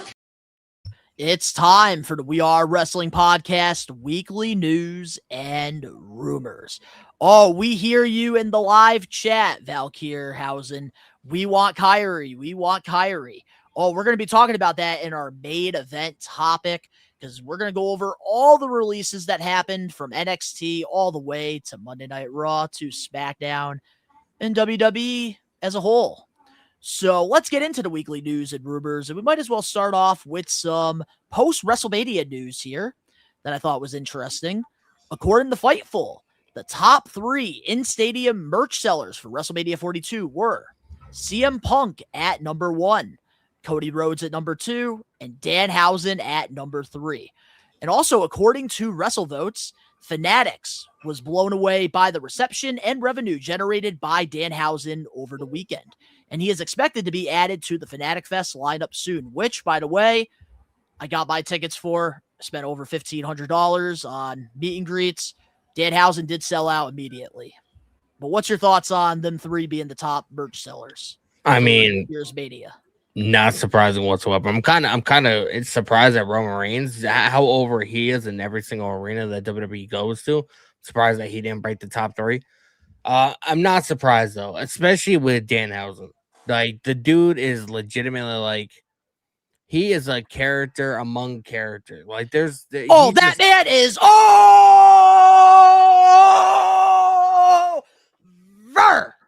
bro. I honestly don't think there's one person in pro wrestling that's as unique as he is. You know what I mean?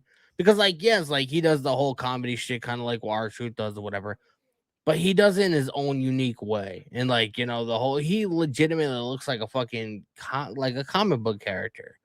Like, if WWE does not, like, you know, get, like, an animated Danhausen show or put him on fucking cereal boxes or license, you know, Halloween costumes in October, like, bro, if they're not going to do any of that, man, they are missing the fucking ball completely. You know what I mean? So that does not surprise me whatsoever. I knew the minute he signed with WWE, everybody was like, "Oh my god, this sucks. It's not Jericho." I was like, "These people have no fucking clue." Oh, we knew. And hold on a minute. Wait till people find out he can actually wrestle. The dude is fucking goated inside of a ring. The dude can wrestle, and that's the funny thing. Like, he was like your Will Ospreays and Kenny Omegas for years, but it didn't do anything for him, which is why he decided to create the Danhausen character, and it was one of the best decisions he ever made for himself. And that's something that I was telling Rage a few weeks back when he was putting Danhausen over. A lot of the really, really good wrestlers that are in the ring, a lot of the times they have to have a dumbed down gimmick. One of the best examples was Eugene at the time. Nick Densmore, one of the best workers that they had in that OVW class. Like, he was able to outwork the John Cena's, the Batistas, the Randy Orton, and the Brock Lesnar's in the ring. But it just didn't do anything for him, just being that guy. So he kind of had to dumb down a little bit, and then he created the Eugene gimmick. So, like, Danhausen, man, is a genius. Pretty much. And I have to personally thank CM Punk right now here on the We Are Wrestling Pod for getting in the ears of WWE to sign Danhausen, because ever since Danhausen has arrived in WWE, Rage, our other co-host of the We Are Wrestling Pod, has never been more excited to watch wrestling again. Like, he was starting to lose that smile like Shawn Michaels did in 96. But, man, he is loving what we're getting in WWE right now, and a lot of it has to do with Danhausen. So, CM Punk, if you're watching this, which I'm assuming you're probably not because we only have 8,000 subs, thank you. Bro, like, Danhausen is over as fuck, man. Ben loves Danhausen. I've already been seeing, like, whenever like WWE does like those crowd shots, whatever, I've already been seeing people with fucking Danhausen masks and face paint, and like, dude is over as fuck. So, Dude, like, you know how much money they made over WWE World? Like, they were doing the face paint stuff with Danhausen, like doing the Danhausen face paint, and they were making a lot of money off of that.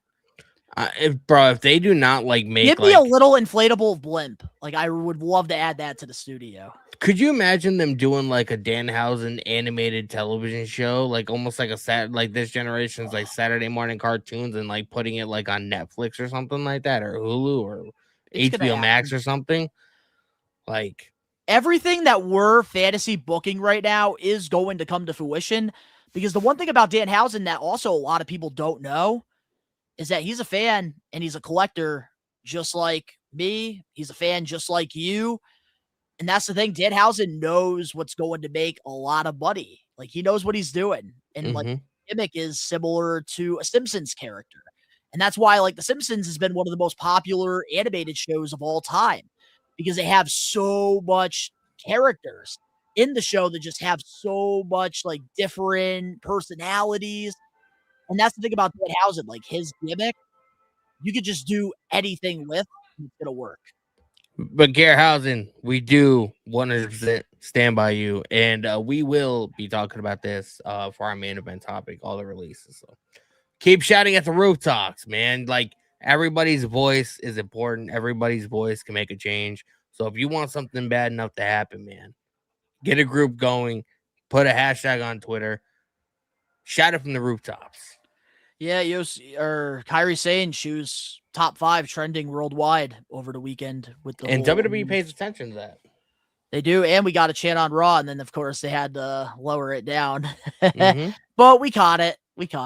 Yeah. We know their little schemes. But Danhausen, like, being number 3 over Roman Reigns, over Jey Uso, I'm not surprised by it, but I'm also very impressed because he's only been here for such a short time.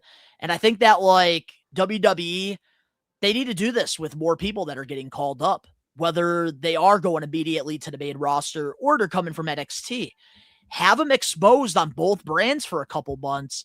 Do these little segments, because then you're going to get the guy over. Eric Ellingson. I will say this. Well, If hold you're on. not- For the audio listeners, we got to read the comment. Yeah. Danhausen is cool, but doesn't really wrestle. Sells shitloads of merch, but isn't going to main event PLE matches. I Doesn't still need enjoy to. quality wrestling, which has been lacking a lot lately. That's not what WWE is, first of all. But I do want to answer this because it's very important to this discussion. Before he signed with WWE, he was signed to AEW for a very short time. I think it was only like maybe like a week or two, and then they just totally scrapped it. But Danhausen showed up on Dynamite as his heel character one night, and he went in the ring and I can't remember who he was in the ring with, but he absolutely fucking destroyed that person. Like, he fucking, like, super kicks, fucking release German suplexes. Like, he went fucking ham on this fucking guy.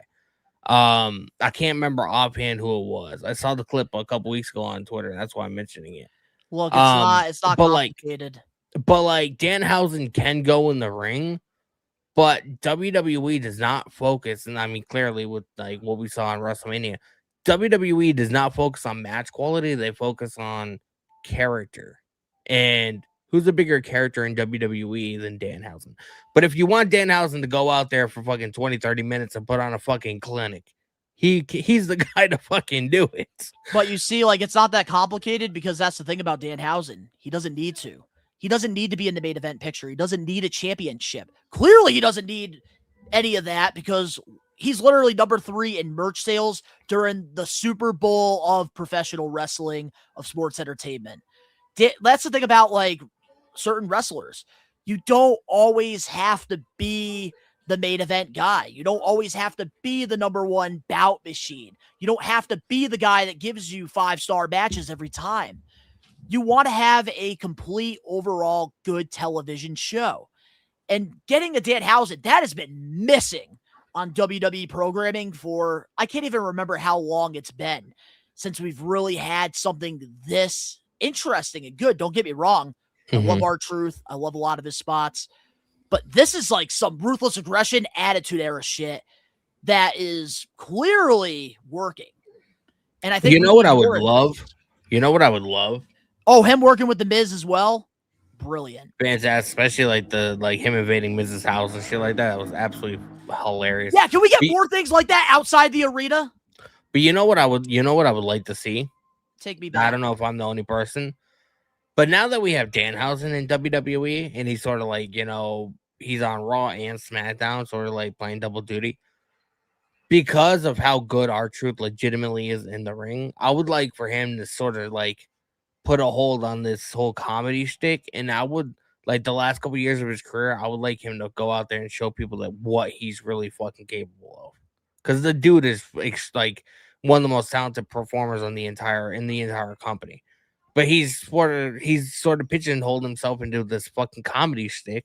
But now that you have Danhausen, maybe they can, sort of like not totally get rid of it, but veer away from it a little bit. That way, in the last couple of years of R-Truth's career, he can be taken on a more serious role. You know what I mean? Go back to the Ron Killings thing that we were teasing. I agree.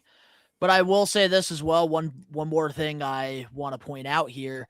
Like, I do see like some of you guys in the live chat saying this is kid stuff.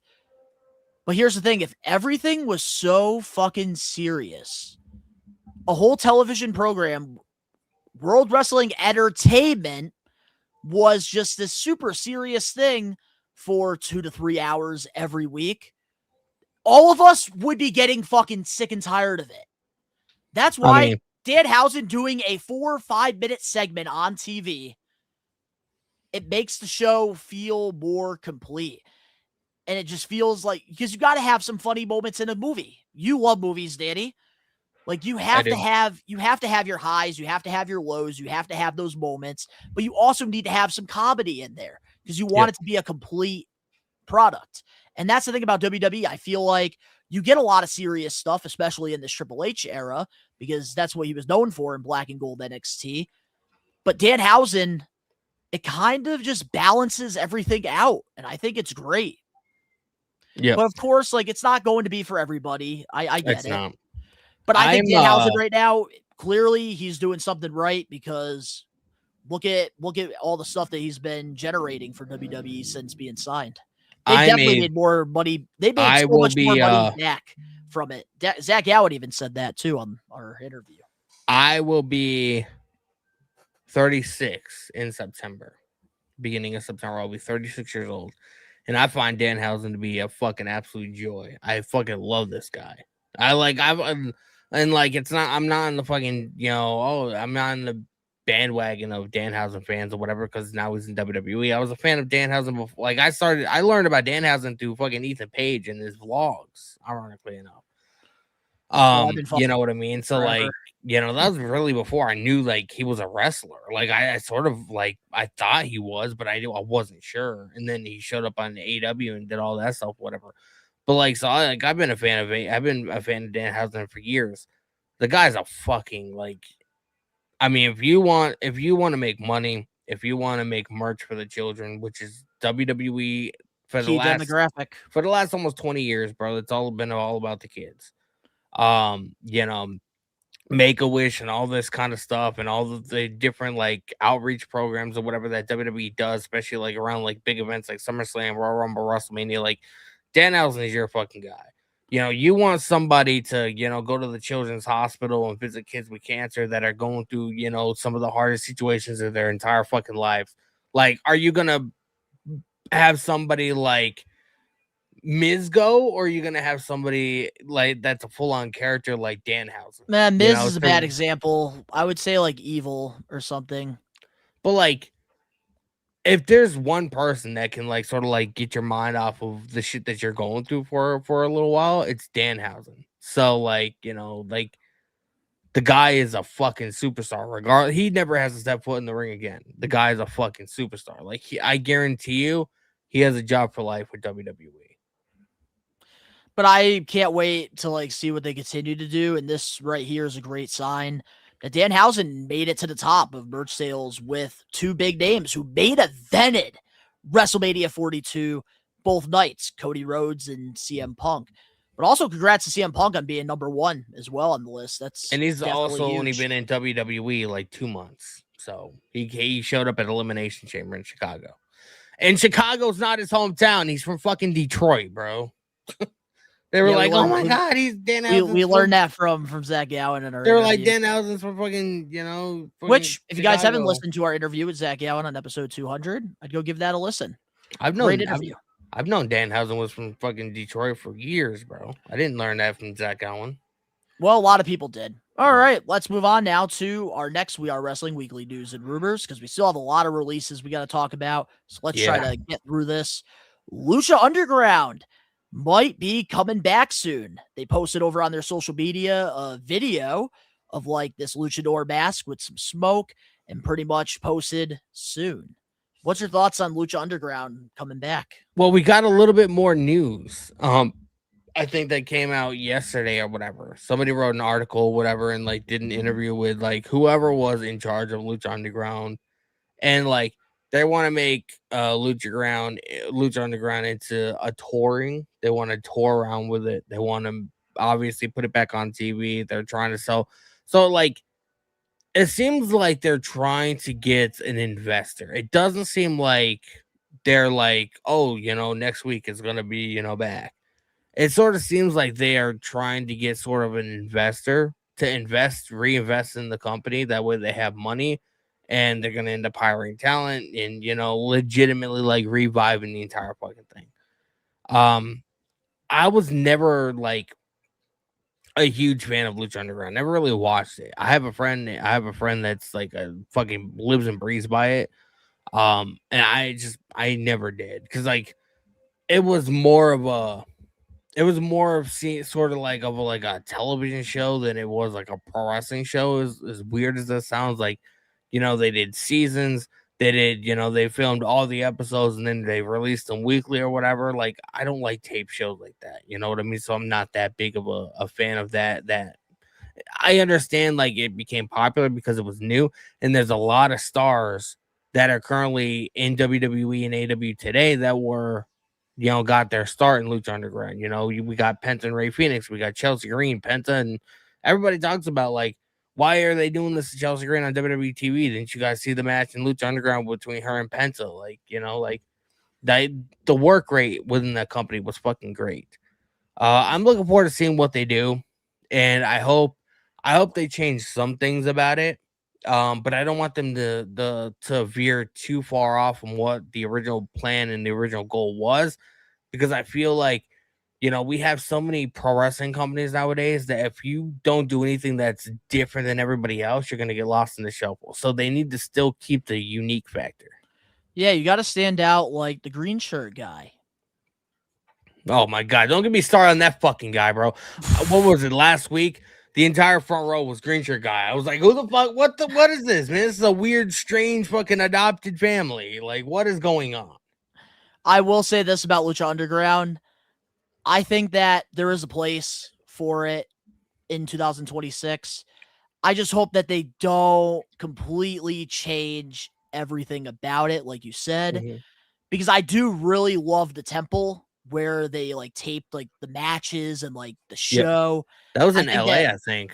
And I think that like they need to build something to have that same feeling. Like, even if it's like they have the shows literally just there, like that's cool. That'd be a cool thing. Because I don't really want them to change the presentation of what the product was. I think the cinematic promos, that works for Lucha Underground. And it really got a lot of people like off their feet, and it really opened up the door for a lot of opportunities for guys like Penta. Also, Paul London was able to revive his career over at Lucha Underground a little bit. John Morrison, the whole White Rabbit gimmick. John Morrison really got his popularity in Mexico because of Lucha Underground. So I do think that like there's a place for it. I don't think like it's a very tough situation because it's something that I feel like you can't really tour around unless you're able to like customize like each venue you go into to make it feel like it's Lucha Underground. Well, I mean, there's a lot of like kind of difficult to do. There's a lot of like industrial looking buildings, kind of like, and I go back to this, whatever, but like the building that remember that NXT show in St. Louis where Javon Evans faced Randy Orton that night? Mhm. So like that venue kind of had like an industrial kind of feel or whatever. It's And that's got to kinda have like, that industrial feeling. that's kind of the feeling that you want. I'm sure there's a lot of like they could fucking renovate a warehouse. But I wouldn't mind like them like opening it up to like a live audience. I think that would be really cool. I just want the presentation to have that same feeling. And it's scary like when like something good ends and then you try to revive it because it's just never going to have that same feeling. So I really hope that this is just not the case, but we'll have to wait and see what happens. I'm sure when we get more updates with Lucha Underground, we'll be covering it here live every Wednesday, 5 p.m. Eastern Standard Time. we did not talk about the releases yet. We're going to be getting in that in a little while. So yes, we are, because we have one more We Are Wrestling Weekly news and rumors news topic to talk about. And by the way, before we continue, make sure you guys leave a like, leave a thumbs up, hit the subscribe button, all that stuff. Follow us on social media. All the links are in the description. So just getting that out of the way. Cheap plugs, you got to plug away. Nobody's gonna do it for us. We don't have a multi-billion-dollar company promoting us. We got to promote our damn selves. You know what I mean? Yeah, and go get yourself a We Are Wrestling Unreal shirt while you're at it. Yes, it'll help you sell cars. Go back to the beginning of the episode and you'll get the reference. All right. Well, getting into our last We Are Wrestling Weekly news and rumors topic. Triple H has re-signed with TKO on a new multi-year deal. According to Body Slam, TKO is happy with the work that Paul Levesque has done creatively, despite some backlash regarding TKO getting involved multiple years in a row on the road to WrestleMania. What's your thoughts on WWE continuing to let Triple H be the chief content officer or whatever he's called these days? Yeah, chief content. So he's fucking the head of creative and stuff like that. This might be a mixed bag. My opinion on Triple H has fucking been skewed because of just I don't understand why he makes the decisions that he makes, why he's like almost outright refusing to book a good show. SmackDown is like, bro, if I was not streaming, if I did not go live for SmackDown on my channel, every Friday or whatever, like I do, I almost wouldn't be able to watch the show because I have more fun interacting with the chat and interacting with people, whatever, than I do, actually watching SmackDown. Like there's parts to where SmackDown will be over here, whatever, and it'll be playing, but I'll just be sitting over here just talking to the chat and talking to everybody, not even paying attention to what's happening on the screen. And it shouldn't be like that. I should love and enjoy what I'm watching. And Triple H he's lost the fucking plot, man. The guy has lost. And I used to be a Triple H defender. I used to be a Tony Khan defender. But it's not hard to book a good show, man. It's not. It's really not. Booking good stories, getting good feuds going, really. People do not understand that if you book a good fucking show, the more money you're going to end up making, because regardless of how much the ticket prices are, if you book a good show that people it's a must watch. It doesn't matter how much the tickets are, bro. People are going to want to fucking go because I can't miss that. You know what I mean? Yeah, if you book the last a horrible show, people are going to be like, well, why do I gotta go see that in person? Fuck that. You know what I mean? Well, the last good storyline that really got a lot of fans going to these shows and viewership was starting to really pick up a lot of momentum was the Bloodline. That's where it really was at its all-time high. But I do think that Triple H getting promoted here, it's a good thing, but it's a bad thing. I still would pick Triple H's booking over Vince's last couple of years in the WWE. I think a lot of us would, but I know a lot of people continue to say they'd rather Vince than Triple H here. But I think a lot of people forget how bad it really was before the Thunderdome era. Yeah, but I feel like slowly Triple H is getting there, bro. He's getting there. I'm not trying to defend Triple H at all. I'm just saying I think a lot of people forget how bad the times were with Vince McMahon running things in 2019 and 2020, 2018. It was some of the worst. I have a prediction, man. I have a fucking prediction. Oh wait, I already know where you're gonna go with this because you're. Can I just say it? What? All right. So you think because I did hear this take on Coach and JD from New York's show that they do, the 2 Count. And JD got me thinking about this. Is Nick Khan and Ariel from TKO, are they waiting for The Rock to be done doing Hollywood movies and then have The Rock take Triple H's spot when that time comes? I think A lot of people have been talking about that, and it's got the wheels rolling a little bit. within 18 months, bro, Triple H is going to be gone. The Rock is going to be in. Brian Gerwitz is going to be in. And it wouldn't necessarily be a bad thing because after Vince Russo ended up leaving and going to WCW from WWE, who do you think was in charge of the last part of the Attitude Era going into the Ruthless Aggression Era? Brian Gerwitz. He's the one that created the Invasion storyline. He's the one that created all the Rock and Austin from 2001, Hogan and Rock and NWO's Invasion. That was all Brian Gerwitz. So I was sitting here thinking would it necessarily be a bad idea to have this guy, even if it's on the trial run? Now, I'm not saying I'm going to like what he does, but I'm not impressed with what Triple H has been doing the last couple of years. Would it be a bad idea to have this guy fucking, fill those shoes? I do think that WWE needs to have a fresh start, but it does scare me as well because The Rock isn't fully committed to the WWE. And that's been, I think, the number one issue with a lot of these fans. We loved WrestleMania 40, loved what the final boss did going into that with Roman Reigns and Cody Rhodes. They created so much buzz outside of the weekly shows, outside of the wrestling hemisphere.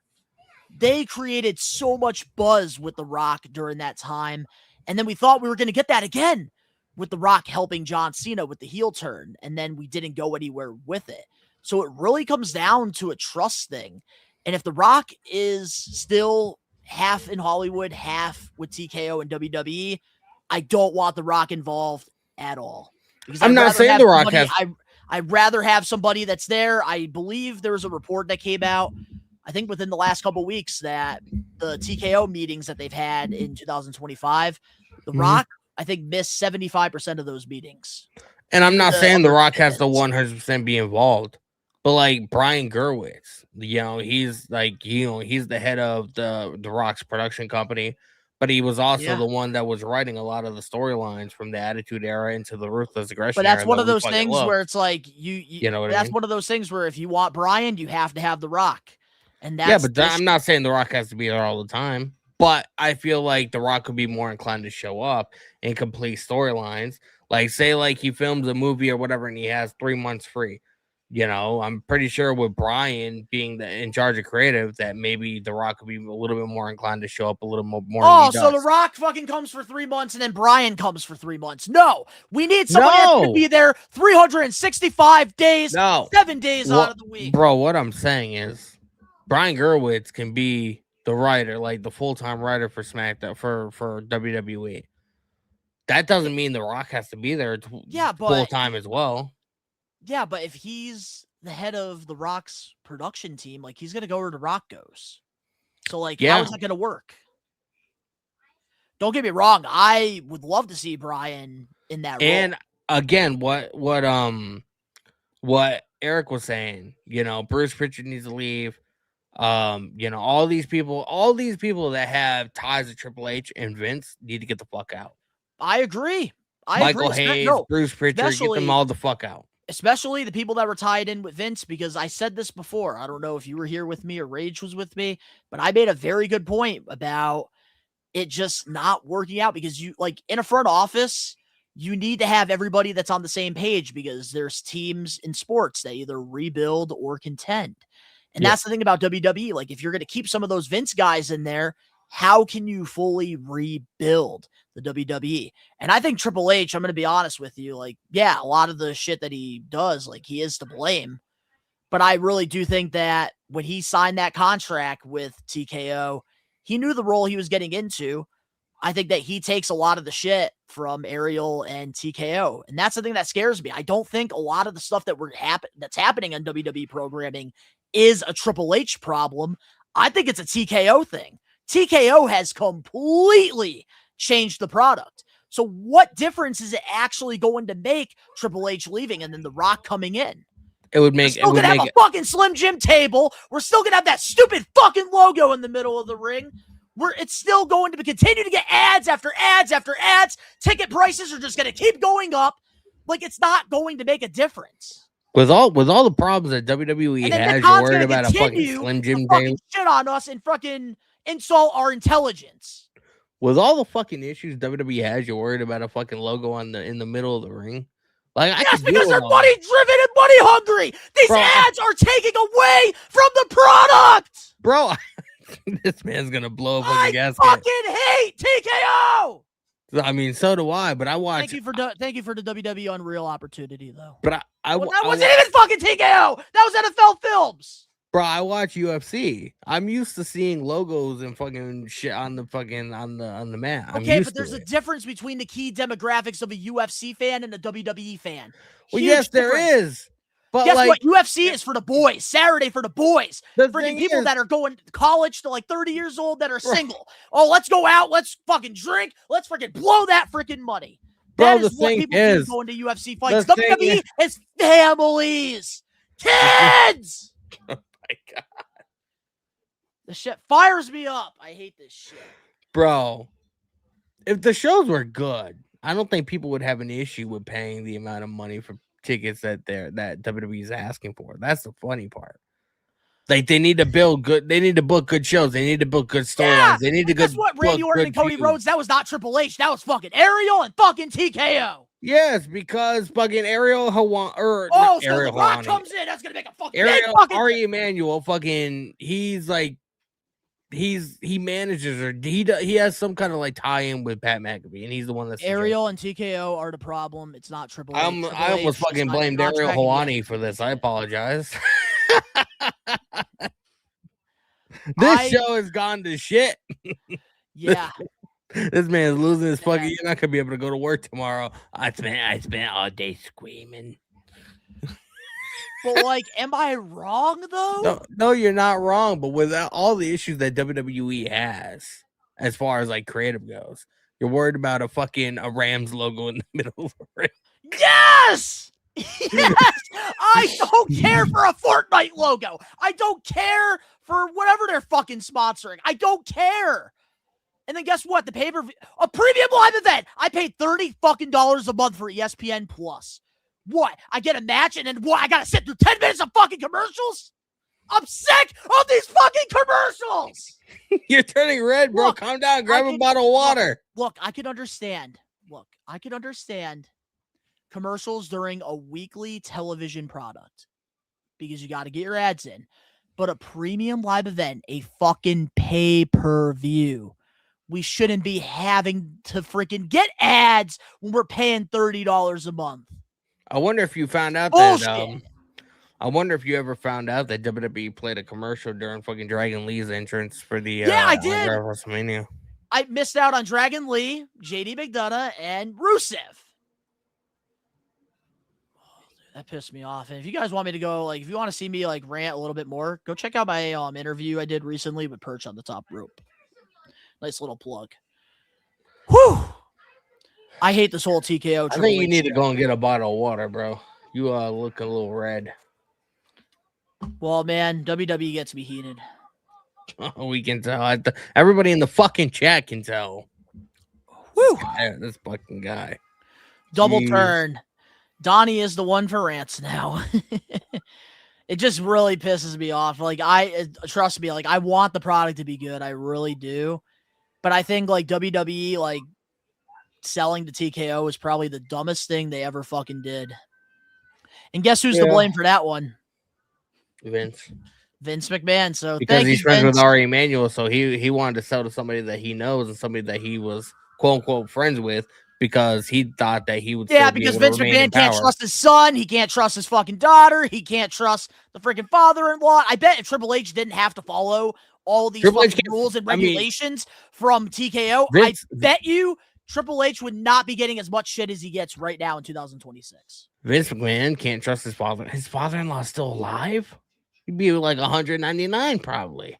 Well, guess what? Triple H, I don't even know. I am just fucking sick and tired of TKO. I hate it. I fucking hate it. Can you blame me? Can you honestly blame me? I can't. I also know that if WWE booked a half deep in show and like put like, more energy into creative and like actually like had a creative vision for what they were trying to do, I wouldn't give a shit about fucking ads on the table. I wouldn't give a shit about ads in the middle of the ring. I wouldn't give a shit about ticket prices because it's already been proven, bro. Like, if you put on a really, really good show that's a must-see show that people need to fucking go, like you have no other option, people will pay the fucking prices. So It's just how it is. Now that I'm a little bit more cool, calm, and collected, I agree with what you're saying because we wouldn't give a fuck if the product was good. But my last thing I'm going to say about all of this is we all were ecstatic when Vince McMahon decided to step down and retire from the WWE. We thought that Triple H was really going to steer us in the right direction because he had a very successful run with Black and Gold NXT. Yep.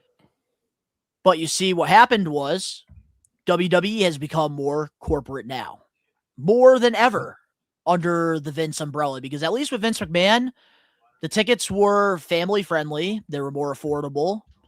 And the product, yes, at times it was the drizzling shits, especially towards the end of his run. But for years, the Attitude Era, the Ruthless Aggression, the early 2010s were such good shit. There was obviously, like, not everything was perfect, but here's what I'm trying to say. If Triple H steps down, it doesn't matter who takes that role. It doesn't matter if Vince Russo takes the job. It doesn't matter if Jim Cornette takes it. It doesn't matter if The Rock or Brian or anybody that's talented enough takes Vince Russo. He writes for JCW. It doesn't matter who takes the job because at the end of the day, WWE with TKO is so corporate now that you have to follow the rules of Ariel and their entire freaking trading group. So, like, it doesn't matter who's in the role. I just think that we're fucked. We're fucked regardless. I don't see Triple H, like you said, I do see the 18-month thing happening, unfortunately. But I do think years from now, when we're looking back, we're going to say, damn, like Triple H wasn't the problem. And there's even wrestlers that go on podcasts and interviews that say, you know nothing. To an extent, I can agree with you, but to another extent is think of how much under the learning tree Triple H was when it comes to Vince McMahon, and he saw things that worked, he saw things that didn't work. So that makes me think that, maybe he took the good and the bad when it comes to the way that Vince McMahon ran his business, and he has slowly started to do the same fucking thing. And it doesn't help that Bruce Pritchard and Michael Hayes are still in the fucking writing room. Yeah, that's the thing too. I agree with the writing room, but I will say, like, producing matches, Michael Hayes still got it with that. But when it comes to creative, the guy that doesn't see Chelsea Green as being the champion, yet she's one of the most over women in the entire company. That main event, him and Bobby Roode, they did a great job producing that match. Night 2. But I do think that, like, we do need a full restart, and like we get all these releases every year. It's time to fucking start releasing people in that fucking creative room. And it's time to really change. And we've seen it on Unreal, bro. We've seen them sitting at the fucking writer's room trying to come up with ideas. They can't do it. Yeah, they be using ChatGPT nowadays. Bro, ChatGPT would probably fucking be able to write a better story than these fucking people, bro. They're brain dead idiots. I never thought in a million years, like, how do people become so rich that are so fucking retarded? Like, these people are fucking dumb. Like, legitimately, like, the definition of dumb. You'll see Bruce Pritchard and Michael Hayes and Triple H in the dictionary if you look up dumb.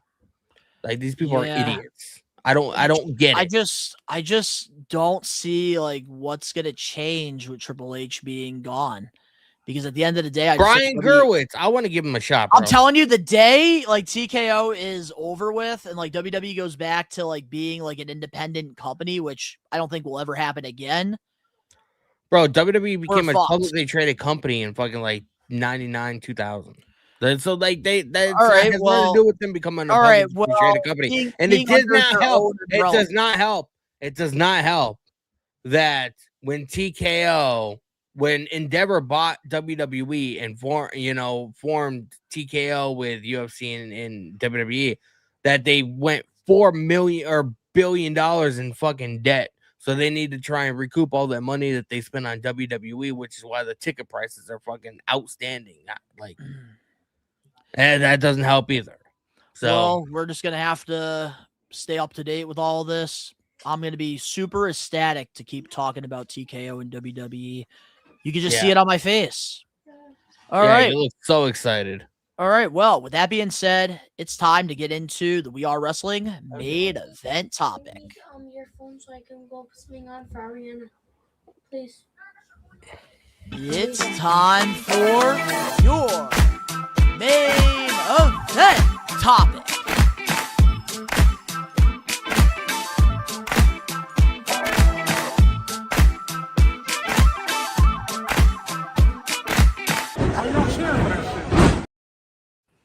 It's time for the We Are Wrestling Main events. topic. Brought to you by the latest We Are Wrestling podcast extra. If you guys haven't checked out the review on Hulk Hogan Real American Netflix documentary, the 4-part series, you can check out our review. Rage and I go in depth talking about the entire documentary, including Brooke Hogan's comments on Bubba the Love Sponge's show, saying how she got buried in the doc. All right, well, it's time for our main event. And of course, we are going to be talking about all the WWE releases that took place. And there's Ricky Knows Best. So the way Ricky knows best. The way we're going to do this is there's 25 total releases that happened over the weekend with WWE and TKO. They released 25 people. We're going to start off with NXT people and then work our way to the main roster. And we do have our little slide here underneath with the picture of the talent that was released. And I do want to start things off by saying we do wish all these talented professionals the best in whatever they decide to do, whether that's retire and do something else with their life, or they decide to go to the indies, do what Cody Rhodes, Drew McIntyre, and Matt Cardona did and grind out, reinvent themselves, or they continue to go back onto wrestling TV like TNA or AEW. We wish all of them nothing but the absolute best, because I think a lot of talented people did lose their jobs. It's never a good time when we do get a Black Friday in WWE. So unfortunately, a lot of talented people lost their jobs. There's going to be 30-day no-compete clauses for the NXT people. And then with the main roster, there's going to be 90-day no-compete clauses. So if you're a fan of these individuals, please go follow them on their social medias. Please share their stuff. If they go to an independent show near you, go out there, go meet them, and really encourage them. And you could still be a fan of them even when they're not under the WWE umbrella. That's the first thing I want to say about all of this. Hey, we got Angelo here in the live chat. Just get rid of Angelo. It's useless. You're getting rid of winners. And we might as well start off with Tyra May Steele, the season 1 winner of WWE LFG. And actually, there was some reports here. So I guess some in NXT were questioning WWE LFG after Tyra May Steele's release. A lot of people in NXT questioning, what's the point of LFG if they're just going to cut the winner? Yeah. I mean, I feel like it stems from what happened a couple weeks ago as far as that tweet goes. Tyra, for those of you that don't know, Tyra May Steele went on Twitter and she recounted a dream or whatever, or some nightmare or whatever she had, and involved something about her being released from the company or whatever. And everybody took that as, oh my god, WWE released her. WWE got a lot of shit for that, So I feel like they released her because of that backlash. Because there was no reason to release her. I don't think she couldn't have been making that much money. And if these releases are all about the budget and wanting to save money, I mean, how she was barely on TV. How much money could she be taking up as far as compared to other people? You know what I mean? So I will say this, like I said in the beginning, I'm not a fan of anybody losing their job. But Tyra May Steele wasn't one of my favorite competitors on WWE LFG. I really thought that she shouldn't have won that season. Like, I thought that there was other more talented women than her. But I think WWE, they just have this thing for gold medalists that are amateur wrestlers, and they're trying to replace Kurt Angle, and that's just never going to happen.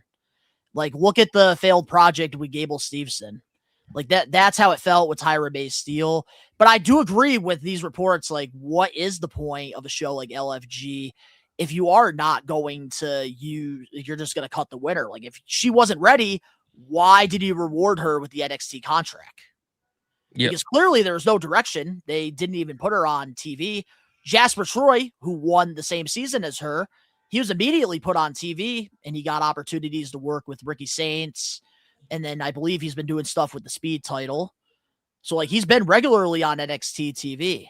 So it's like, if you felt like she wasn't ready, why reward her with the contract? Because you just set yourself up well, at least you set her up for failure, which is why whoever did that in the creative room needs to get released.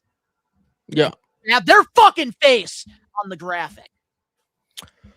Yeah, I mean, I don't really know much about Tyra May Steele, outside of her being a gold medalist or whatever, but I peaked at that season of LFG or whatever, but I wasn't watching it on a weekly basis or whatever, so I had no emotional attachment to her. But you never like seeing anybody lose their job, and it does kind of come into play, like the fact that you're hyping up the show for people to compete. It's almost like it's essentially Tough Enough in a way.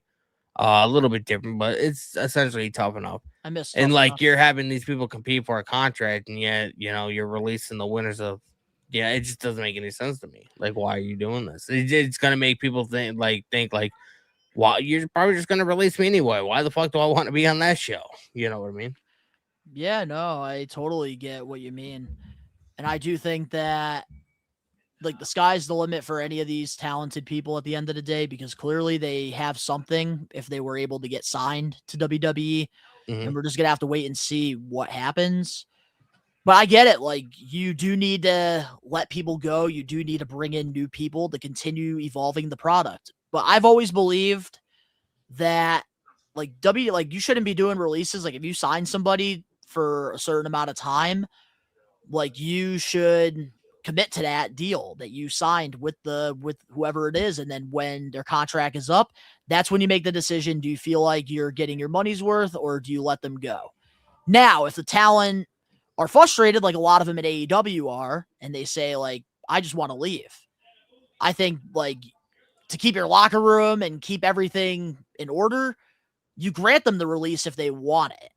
Yeah. But I do also believe that, like, with certain people, like, you should commit to the contract. Like, Tyra May Steele, especially NXT people, they're developmental. Like, if their contract is running up, just don't re-sign them if you're not impressed.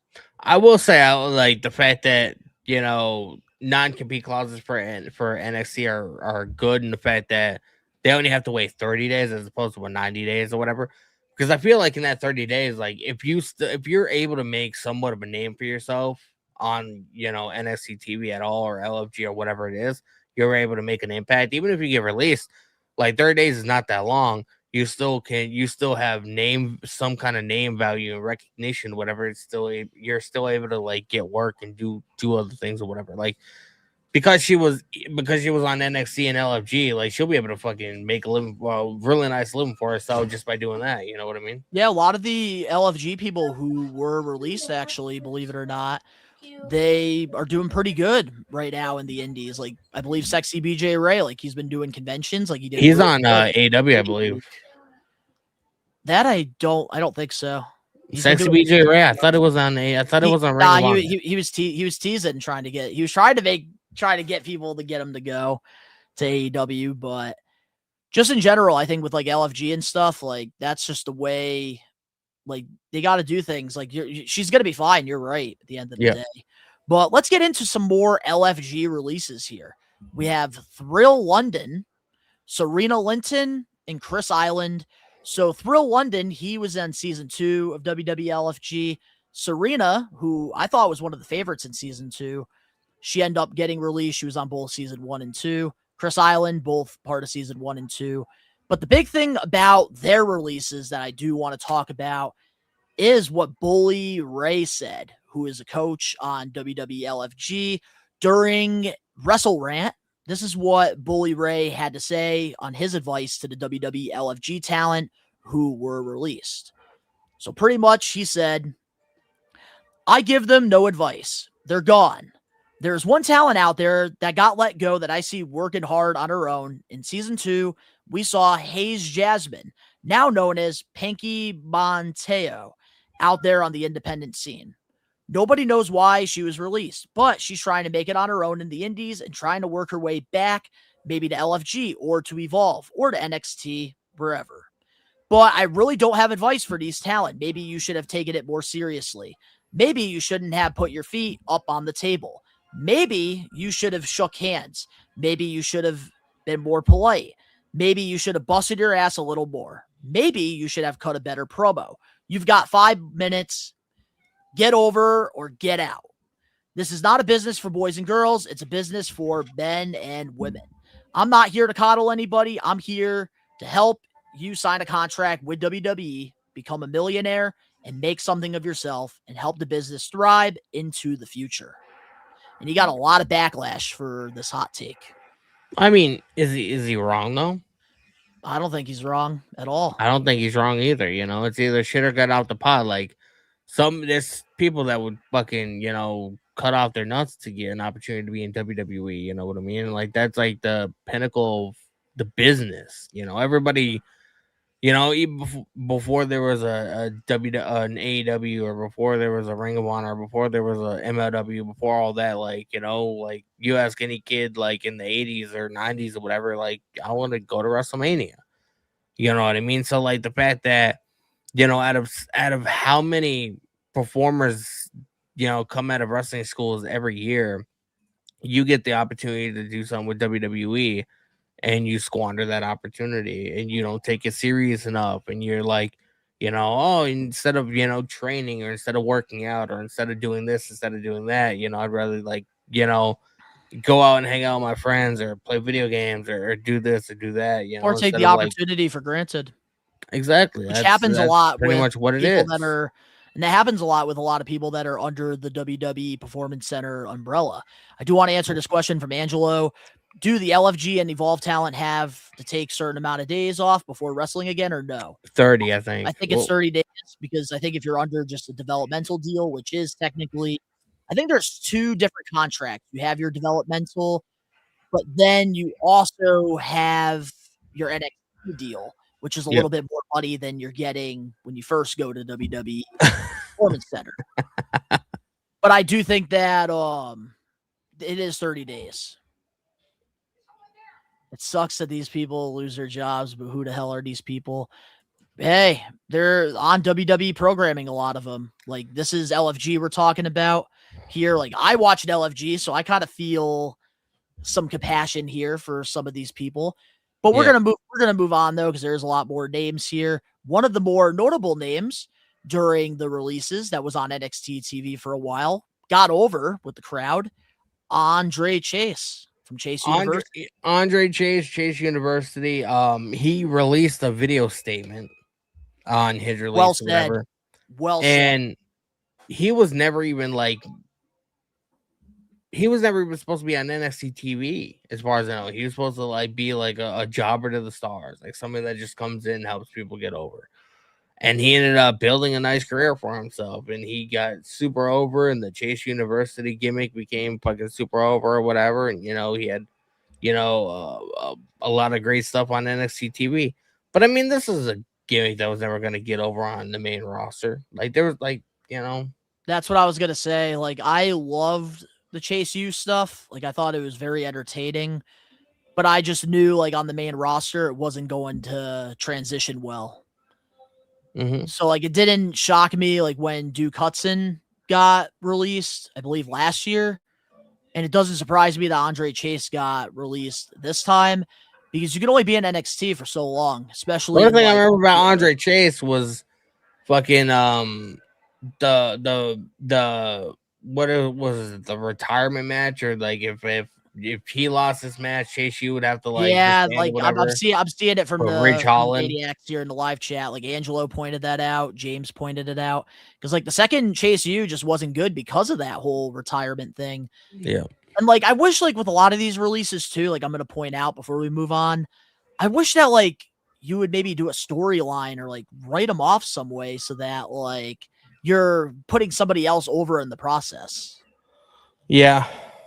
But let's see here. Who else do we have at our list? We have Dante Chen, I believe the first Chinese wrestler to be in the Performance Center with WWE. He wasn't Chinese. He was not Filipino. Let me look it up. He was like the first. He was like the first. Singaporean. Yeah. There you go. So he was the first Singaporean, born WWE superstar. You know what I mean? So like, but like again, I don't remember ever seeing it. Like anytime I ever watched NXT, I've never seen the fucking guy. Yeah, he would just do a lot of stuff for Evolve, and he was in the Performance Center for quite a while. I don't watch Evolve. Oh, you're right, James. That's what I was thinking of. Bing Wang. I remember that he was the first Chinese signing. But then we also do have here Luca Cristofino, I believe his name is. He this one kind of surprised me because like he's got the look, he had the attitude, he had the in-ring ability. He was a part of Tony D'Angelo's family, with Stax and Tony D. I thought he would have gone somewhere. It just didn't, like once they broke apart, the D'Angelo family, just some people got lost in the shuffle. Stax went and started doing more stuff on TNA.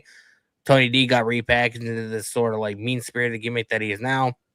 And we saw what happened to him. So, it just certain things that you don't like seeing happen. I thought this guy had a good look. I thought he could have been a good mid-carder in WWE, but maybe they just didn't see it that way.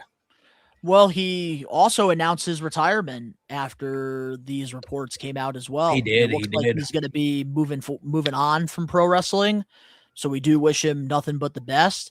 But I also felt like there really wasn't a direction for him after the whole D'Angelo family split.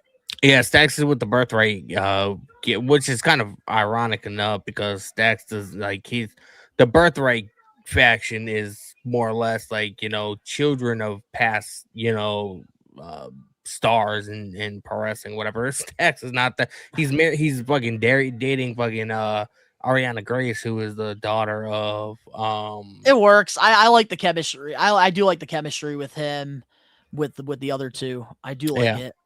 All right, getting into our next one here, we have Malik Blade. I don't know much about him. Then we do have Tyson DuPont. I want to say I've seen Tyson DuPont on NXT TV a couple times or whatever, but like nothing that's really like makes me want to fucking remember. I think he was like in a tag team with somebody, I believe. Yeah, he might have been. And then we do have here Tyreek. Can't pronounce his last name. Just gonna say Tyreek. I remember seeing him a little bit on NXT TV. He kind of looks like Tavion Heights. Oh, yes. Those were the guys that were with Wes Lee. That's why we haven't seen him, because when Wes Lee got released, they kind of got lost in the shuffle there a little bit. Because I do remember them facing, I forgot what tag team it was. He does kind of look like a more jacked Wes Lee.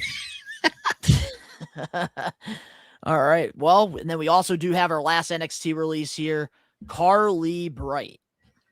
I'm not familiar with what she must have been in Evolve, and maybe she was going to make her way to NXT TV, but I don't remember ever seeing her. Same here. I don't watch Evolve, so. But with all the NXT releases, we do wish them nothing but the absolute best in whatever they decide to do, because the only thing I can think of is they're the one that gets to control your narrative. Exactly. The only thing I can say is, pick up the phone and call Dijak, call Matt Cardona, call people that, maybe even Drew McIntyre if you can get a hold of him. So, Danny, I got some information here about Carly real quick from Angelo. Carly was on Evolve starting with Kendall Gray as a tag team.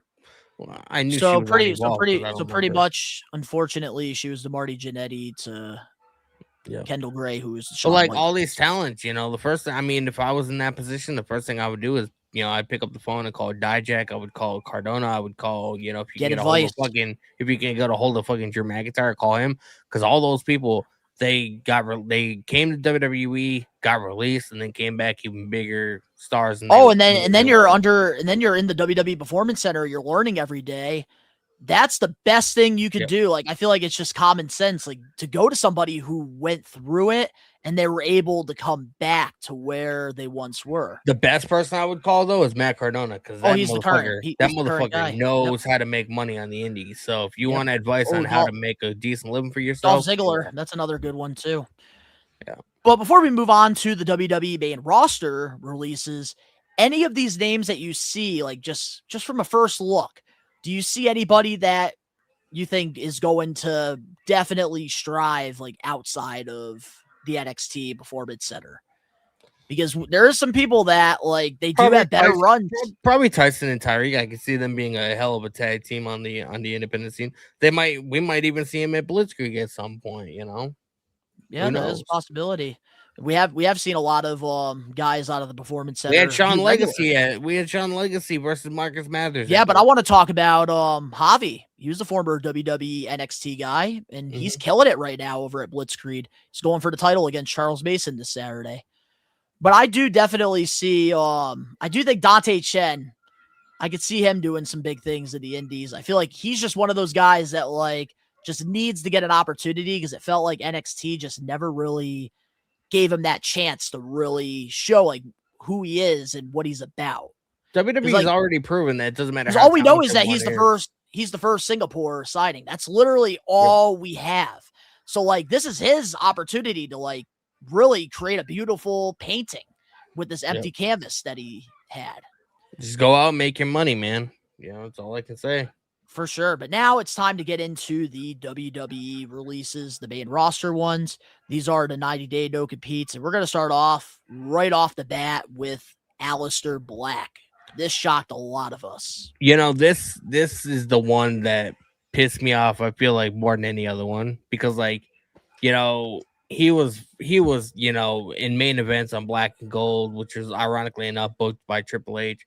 I can't remember how many fucking, NXT takeovers that he fucking main evented, like against Ciampa, Gargano, Cole, like he was absolutely phenomenal. He's a trained kickboxer. Like, and I said on my stream on Monday, I was like, if I had the money, if I had investors in it, if I was able to start my own AEW or my own like televised like weekly episodic wrestling show, first person I would call is Aleister Black. Like, the dude is as legit as they come.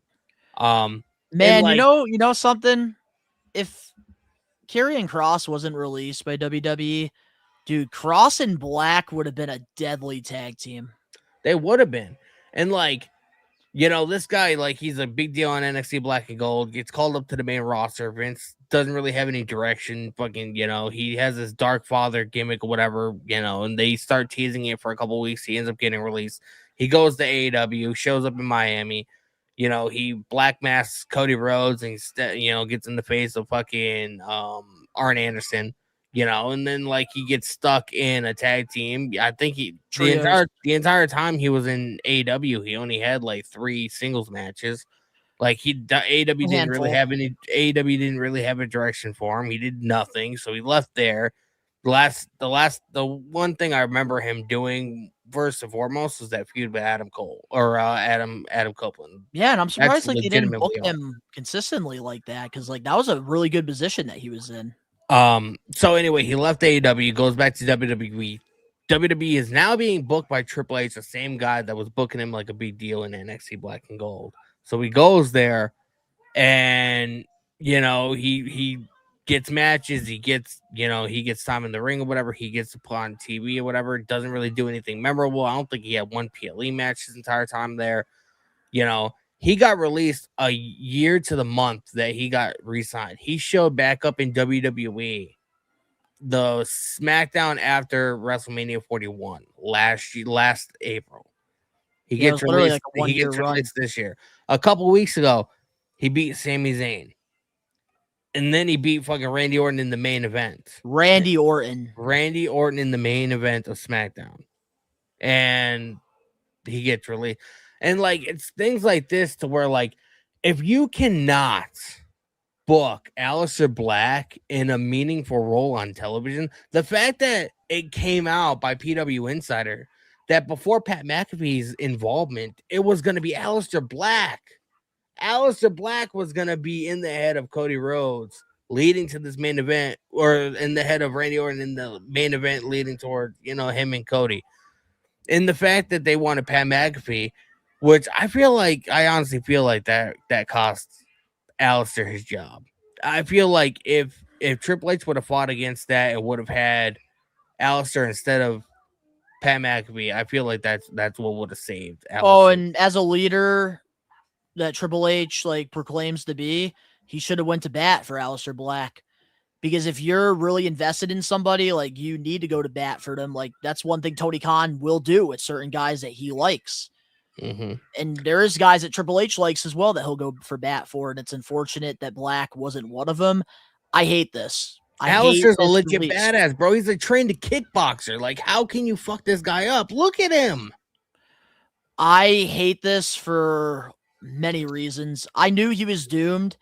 Even before the whole Randy Orton backstage Karrion Kross stuff that he was doing, I knew he was doomed when he lost that feud with Damian Priest in that ambulance match. Black should have won that match and then immediately went after a championship. I think that Black getting released, this is just wrong, criminally wrong, because I really don't understand it as well.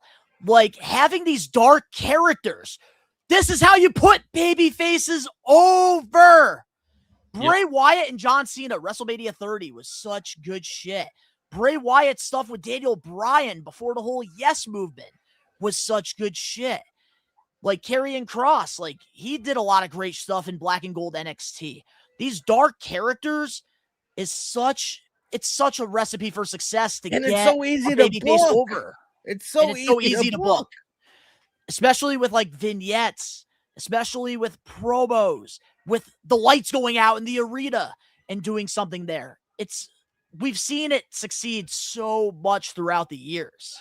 So like, this one really frustrates and really pisses me off, because how do you not have anything for Aleister Black?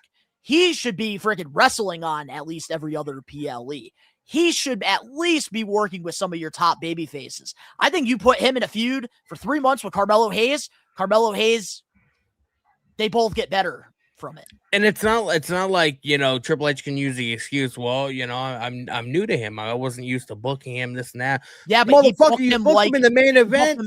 So many PLEs in NXT. Black, and remind you, this is not just regular NXT. This is Black and Gold NXT. The best version of NXT.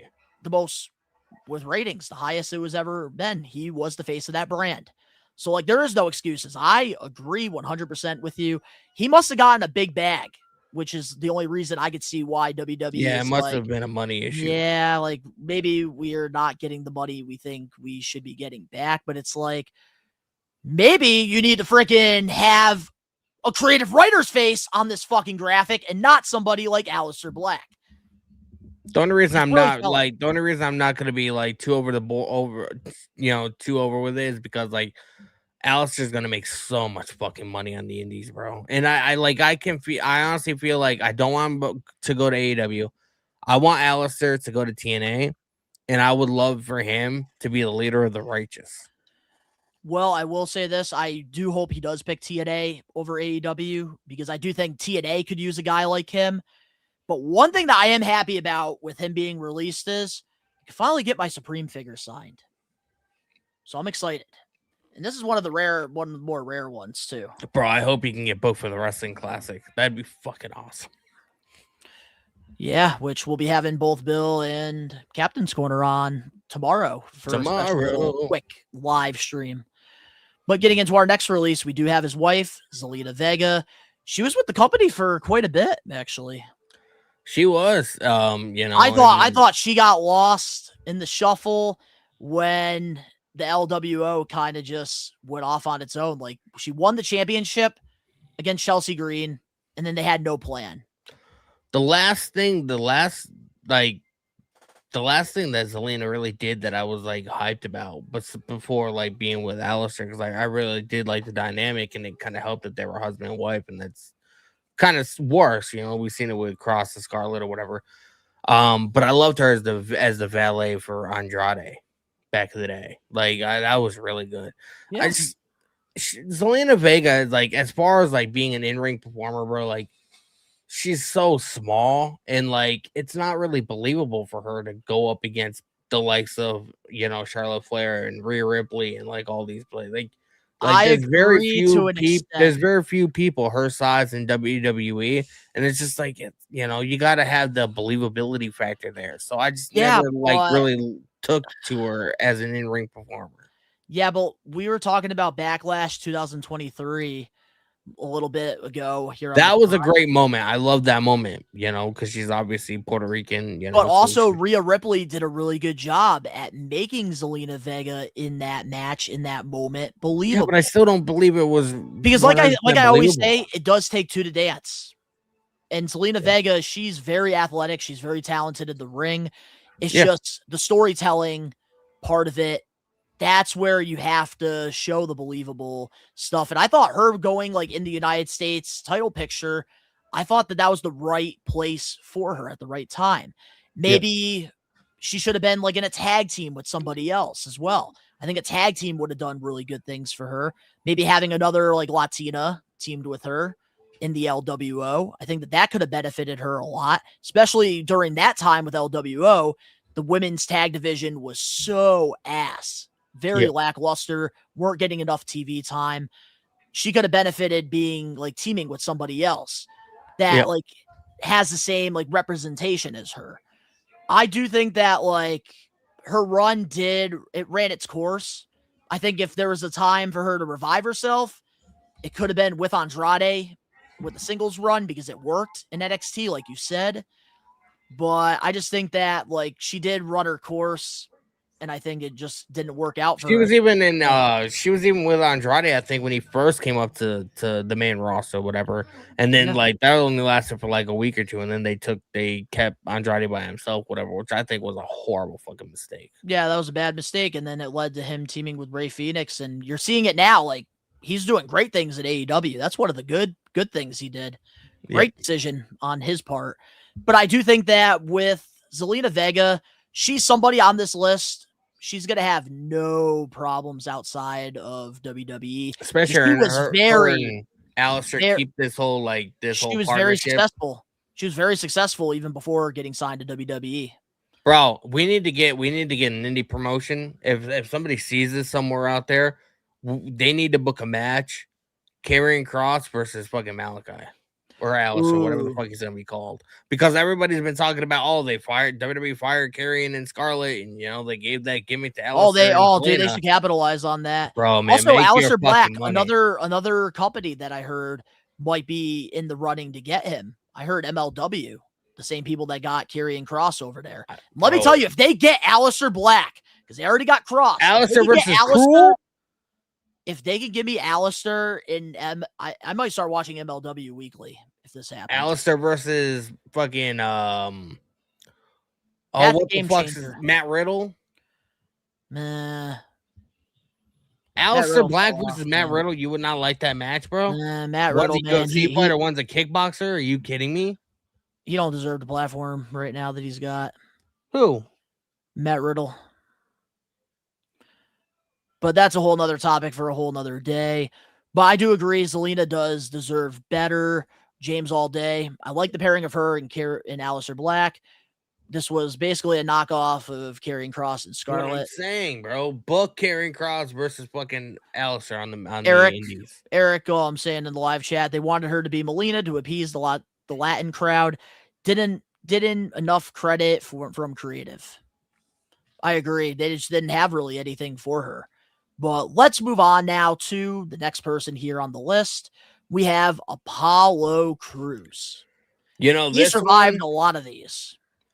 This one, I'm actually I'm partly shocked and partly not, because this guy spent 10 years on the main roster and he did pretty much the bare minimum.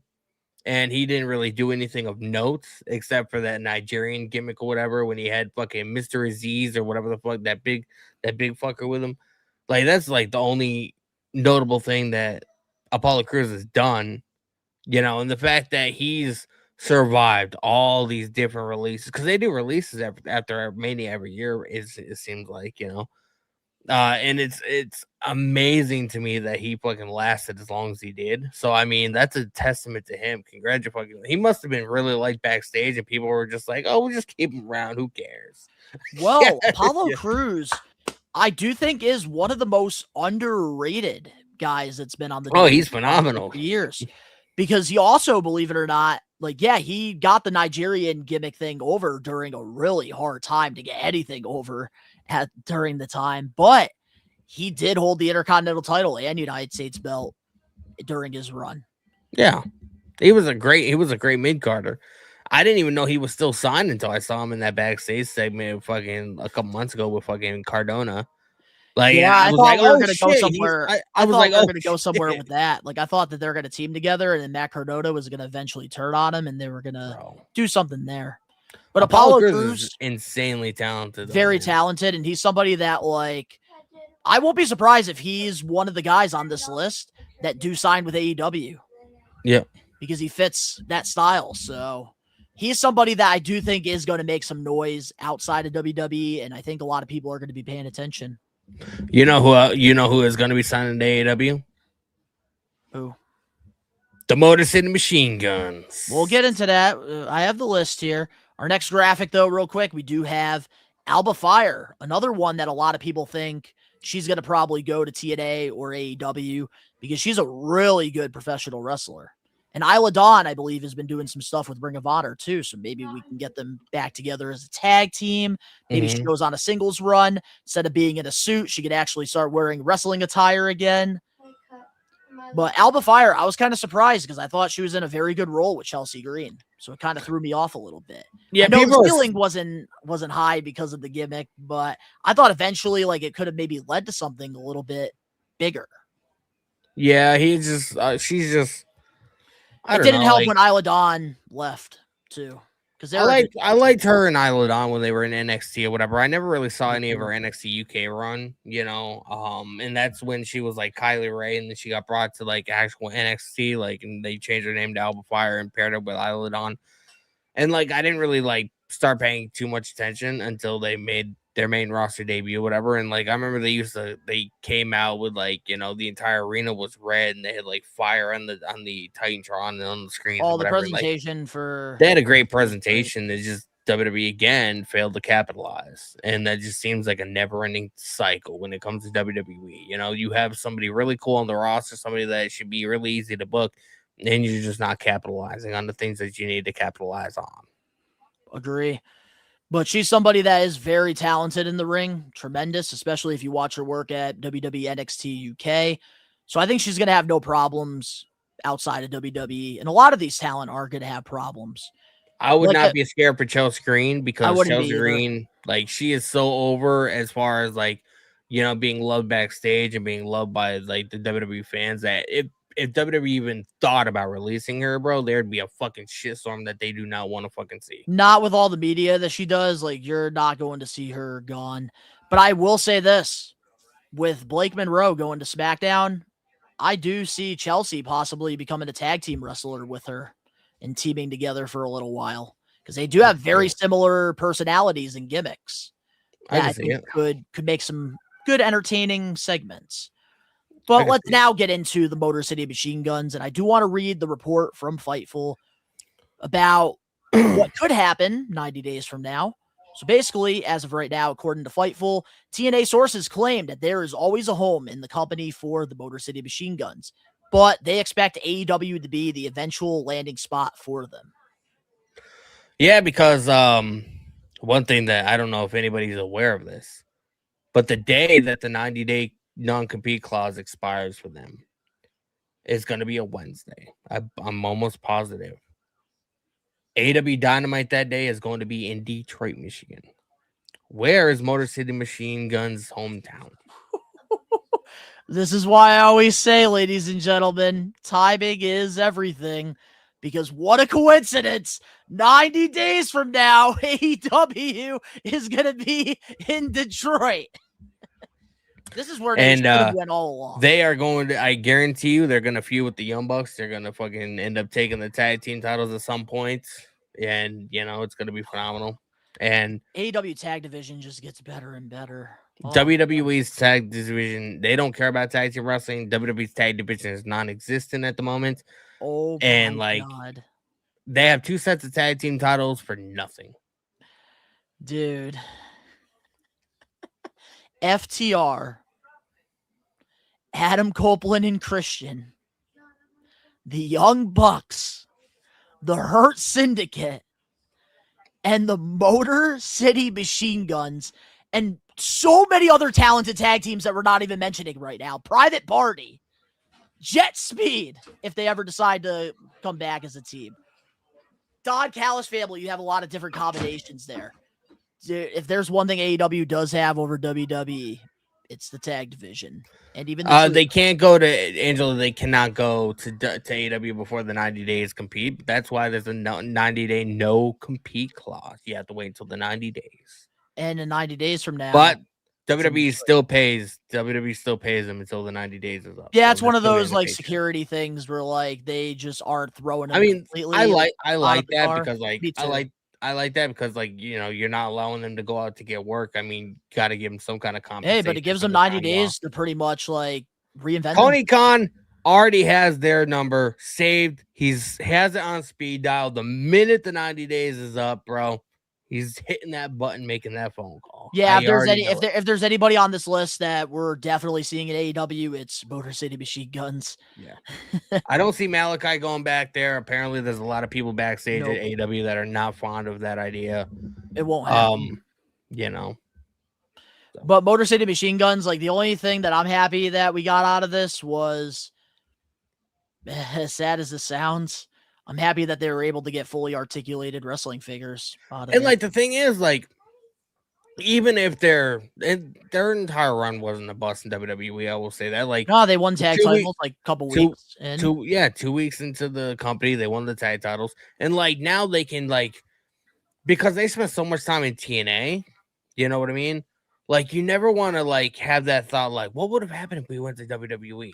They now know, and that's why now they can go off and do what they don't have to have that thought in their mind. They don't have to be like, fuck, man, you know, we really at least should have gone there at least once. You know what I mean? Yeah, and I think like you have to experience it because, of course, every wrestler has a different experience with their time in the WWE. Some are very high, some are very low. But the Motor City Machine Guns, it needed to happen. It was the right time for them to really go to WWE, and I think they know that like it was not their fault why it didn't work, because literally 2025 SummerSlam, that summer, that fucking like TLC match, we actually had a direction. Like they were consistently on television, which is why like I don't understand, and I know we're going to get into the group last that were a huge part of that success, but it's like, dude, like why? Like don't fix something that's not broken. And it's like Motor City Machine Guns are a legitimate tag team, and I just don't understand like how you don't have anything for them except, oh, let's just have them backstage with Rexium and just watch Johnny just lay there. You want to know why Johnny Gargano wasn't? You want to know why Johnny Gargano wasn't on the list of releases? Because Triple H is like a quote unquote father figure to Johnny Gargano. Like when Johnny is wrestling or when they're doing anything. Like, I think with Ciampa, like that was Ciampa, he didn't want to resign. His contract was up, yeah. But like it's different with Johnny Gargano. Like Triple H legitimately, like it's been well documented. Whenever like, you know, because they bring their kid to work, obviously, because you know, why not? Triple H, when Johnny Gargano's wrestling or what's her face or Candice LeRae are wrestling, Triple H literally watches their kid backstage in Gorilla. You know what I mean? Like it's been well documented the kind of relationship that they have. So, do I see Johnny Gargano leaving WWE? I do. I see his contract expiring. I don't. It's gonna be a contract thing. It will never be a release thing, especially with how close he is with Triple H. Because even like Adam Cole and Kyle O'Reilly, it was the same situation too with them. And then they decided to jump ship. Mm-hmm. Well, let's get into the next releases here. We have Zoe Starks, who is supposed to come back from her ACL injury. This one is kind of fucked up, man, because like that injury was so gruesome and like she didn't even get a chance to really show like what she could do. She had just gotten cleared to come back. Literally, I think it came out last week that she got official clearance from the WWE doctors that she's able to make a full comeback, and she gets released. Did you hear what Bully Ray said on Bustin' Open about Zoe Stark? What did he say? He said that if he was Tony Khan and he had the opportunity, he would sign her to a contract. I would too. He would give her a microphone. He would tell her to go out to the ring. You have 5 minutes, tell your story. And they have an opportunity to make WWE seem like the biggest antichrist company on the fucking planet. And, being like, have Zoe Stark go out there and being like, I suffered an injury many months back. I had an opportunity to come back, and a previous company released me. They didn't want to give me the opportunity to, show what I was capable of, and allowed me to wrestle. Now that I'm not injured and this and that or whatever, and really like hype up the fact that she's making a full comeback and she's like, not injured anymore or whatever, and just like make her into one of the biggest baby faces in the company, because now they can be like we got to give her a chance, man. She was well. That also her doing that really opens the door up for trust, and that's something that a lot of these wrestlers they lose when they leave WWE and they get released randomly on a Black Friday.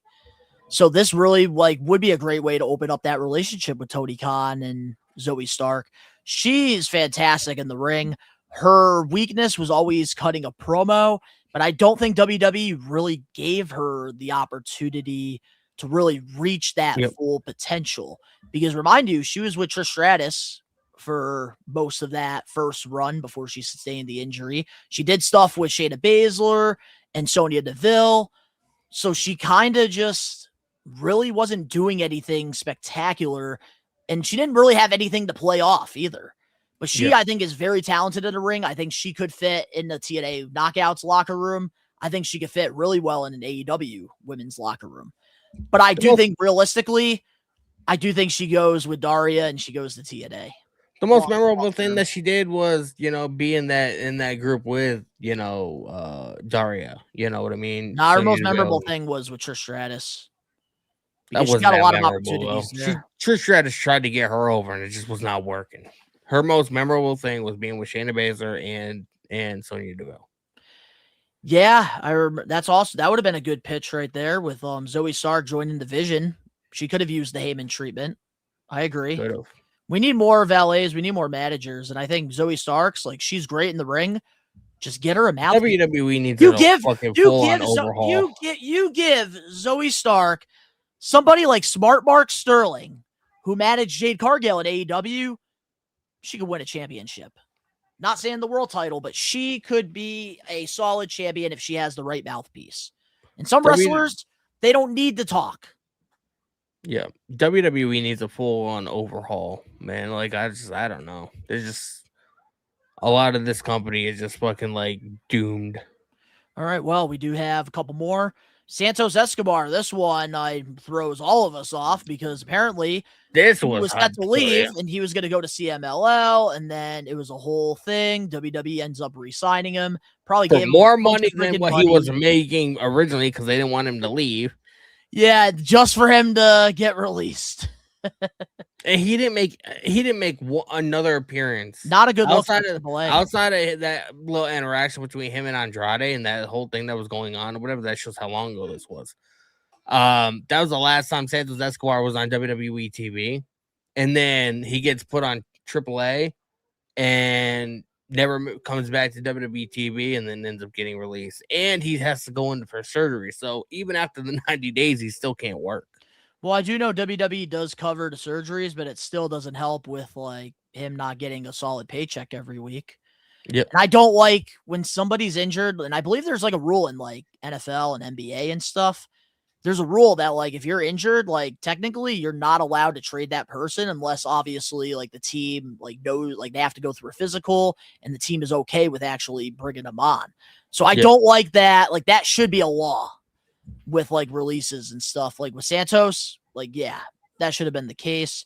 But I do think that he's going to have no problems outside of WWE. He's super talented. He probably goes to CMLL. We'll probably see him at a couple AEW Forbidden Doors, wrestling under the CMLL banner. Yeah. It's just so stupid. Like, if you afraid the dude was going to go to the competitor, so let's just give him more money just to let him go 6 months later. That tells you everything you need to know. Moving on to one of the biggest releases that a lot of people aren't happy about. I know you're not, and I'm especially not. Kairi Sane. We want Kairi. We want Kairi, man. Yeah, and you know, I sort of said this on my Monday Night Raw stream that I feel like the main reason why people are upset is because she out of everybody on WWE that doesn't have a story, this is like one consistent story that was on a week to week basis. No payoff. And now we're not going to get a payoff, because WWE wanted to release her. And apparently it came out, and I showed it to you, but apparently it's bullshit that Kairi Sane pretty much wanted to move back to Japan. She wanted to, out of her WWE contract or whatever. And she pretty much, I read that. She went on Twitter and tweeted that, in nicer words or whatever, but she said that wasn't the case, and that's complete bullshit or whatever. So they legitimately released her, and we have no idea why. And like you also know the Io and Asuka thing or whatever, but now that it's gonna have very little meaning to it. But one of the things too, under the Triple H banner and this new era of WWE, one of the pros is that talent are allowed to have time off. So it's like if Kairi really wanted to go back to Japan, like WWE could have given her some time off. They could have had Asuka write her off of TV. Like it's common sense. Like ChatGPT should freaking know that. But I do think that like this is just totally fucked because this could have been such a big payoff, and this could have really set Kairi Sane to the top. Hey, we're wrapping up. We got a couple more people. There's a lot to talk about, man. 25 people got released, dude. Yep. Do you think we want to sit here and talk for 3 hours about these friggin' releases? No, because they're super talented people. Do you think I'm happy to actually talk about Kairi Sane being released right now? No. Because she's I'd rather be doing something else on my Wednesday night than talking about this, but unfortunately it's what we gotta do. But I do think Kairi, like, dude, they could have really set her up to be such, like, she could have went on to winning championships and really could have bounced off of Asuka, finally getting fed up with her getting abused by her and just tired of the tormenting. And then that would have been, they really missed an opportunity there to make a moment. I feel like that's all. And I think that's that's why a lot of fans are pissed about this. That's all WWE does is fucking miss opportunities, bro. Like, they don't know how to book themselves out of a fucking garbage bag, let alone fucking book a half-decent show. That's why SmackDown is almost unwatchable. I'm telling you, bro, I would not be wasting I sound like Vince Russo. I would not be wasting my time watching SmackDown if I was not streaming or making any kind of content out of it. Because, like, I'd just be wasting my Friday nights. But I really just think, too, like, what Kairi's saying, literally, this would have been what she needed to get to that next level. The whole Asuka turn. But I do see this happening, though, and this might be a hot take, because we did see R-Truth get released last year and come back Money in the Bank.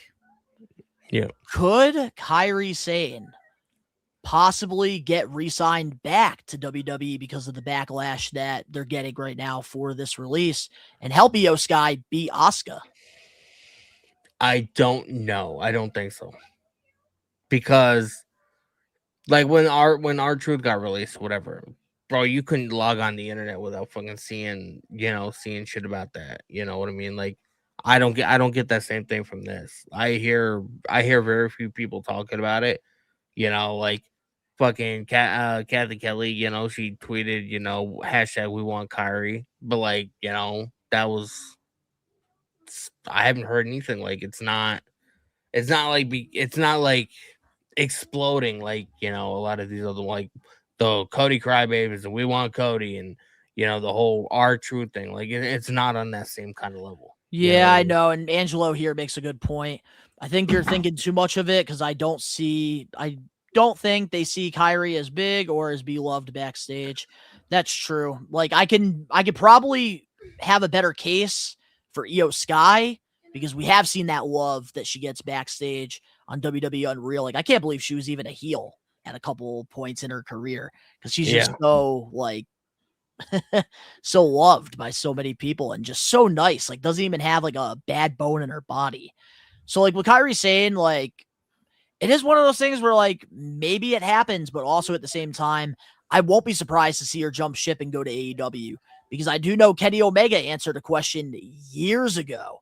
And he was pretty much like asked about like a certain talent that he would love to have in AEW. And out of all the people in WWE that he could have picked, he did pick Kyrie Sane. So we'll have to wait and see what happens there in 90 days.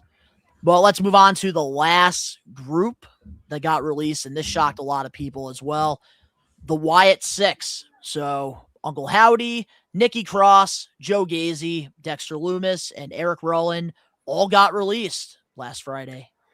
You know, I wish I could. And the first person I believe on the list that did get released was Nikki Cross. And then it just like, you know, just one after the other.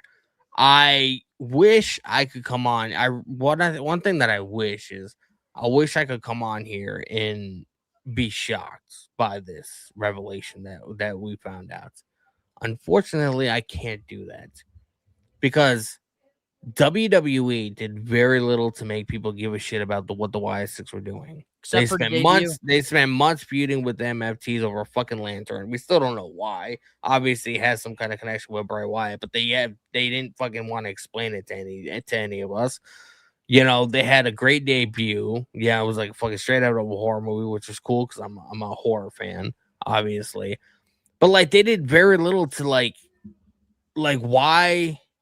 why did they want to like Joe Gacy and Dexter Lumis? Like, what's their tie to the why? Like, we know Rowan and we know Uncle Howdy, Bo Dallas. Like, we know what their connection, but what's the other connections to the Wyatts? Like, why did they want to, you know, be involved with this? Whatever. We got no explanation. We didn't know anything about them as people. We didn't know anything about their characters. We didn't know they did nothing to make anybody give a shit about what they were doing on TV.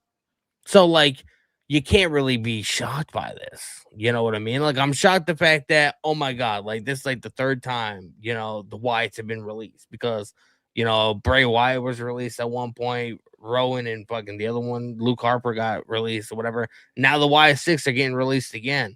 So, like, it's not the first time. So I'm kind of shocked that, like, yo, you know, this was sort of supposed to be like a tribute to Bray Wyatt's legacy and the legacy of the Wyatts or whatever.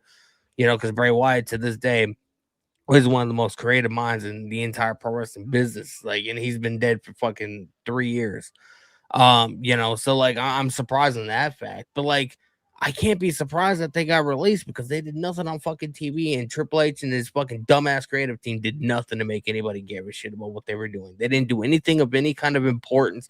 Could you honestly see Bo Dallas as the leader of the group? He's supposed to be like the big guy, you know what I mean, like the head guy at the front of the table. So we should have gotten more Bo Dallas. Could you see with these interviews? Could you see Uncle Howdy the way he was being booked on TV as of recent? Did you used to look at him and be like, he's a WWE champion at some point? Bro, I wouldn't even put the US title on him, let alone the fucking world title. That's why I'm saying, like, that's the WWE creative fault. But that's why I'm saying, like, creatively, like, they should have given us more Bo Dallas in a lot of the segments and stuff than Uncle Howdy, and let Uncle Howdy be that, like, alternative character similar to Finn Balor with the Demon. I think that would have done better things because it does come off a little goofy, especially in 2026. Wyatt 6 was very successful, and one thing was pointed out. they had a very good turnout over in Universal Studios with the they did that they had. And that was also back in October, and now they're fucking jobless. And then they get a massive pop every time they come out. The Fireflies are out. They're honoring Bray Wyatt's legacy. They're dark characters that you could literally put in there with any tag team and get a babyface team or even a heel team over by having them just work with the Wyatt Six. Like, it worked this summer. Literally, our big TLC match that we had at SummerSlam. It worked. And they built that whole SmackDown tag division with DIY, with Fraxium, with Motor City Machine Guns, all around the Wyatt Six. So it was possible to make it work. The debut was also fantastic as well. I just think that they should have shown a little bit more of a real side of Dexter Lumis, Joe Gacy, Eric Rowan, Nikki Cross. I think just being these characters that you would get out of like just a normal horror movie, it's not going to work long term in pro wrestling. Exactly, and like I said, like, you know, hold on a minute, and I got a lot of shit because I remember you, myself, and Rage were really excited about the signing, and I was very excited about the Wyatt Six. But I remember even because we heard about the Wyatt Six was supposed to be involving Bray Wyatt. The Wyatt no, but I'm talking about like I'm talking about when we got this debut of the Wyatt Six. Yeah. You guys like were very excited about this and you thought it was going to go somewhere. And I remember even saying like I, even with the cryptic, like it was cool, but like, I just don't see it long-term really going anywhere. And I hate that. Like I was right about that, but like, that's the thing, like with the characters, man, like it's tough, especially when you're not in 1995. Like in 1995, oh my God, Uncle Howdy is your fucking WWE champion. Yeah. But this is a whole new era with a different style. And that's why like it's very hard for these characters to really get over like into like the big picture here. And I think if Bray Wyatt was alive and he was a part of this, Bray Wyatt probably would be a WWE champion. More than likely, yeah. But Bo Dallas has just never been that guy. He's always been super talented. Yeah, but the thing is, he could have been there, man. Like when we first saw the first glimpse of Uncle Howdy, when Bray Wyatt was still there and he was feuding with LA Knight. Uncle Howdy, like he had that full on face mask and he came out with a fucking cane. He was like really, really, really cool and anonymous. Like we didn't like, who the fuck is this guy? You know what I mean? He was just really awesome. This was not the Uncle Howdy that we remember. And again, like we know the connection. We know the connection that Rowan and Bo Dallas had with the Wyatts. Why Dexter Lumis?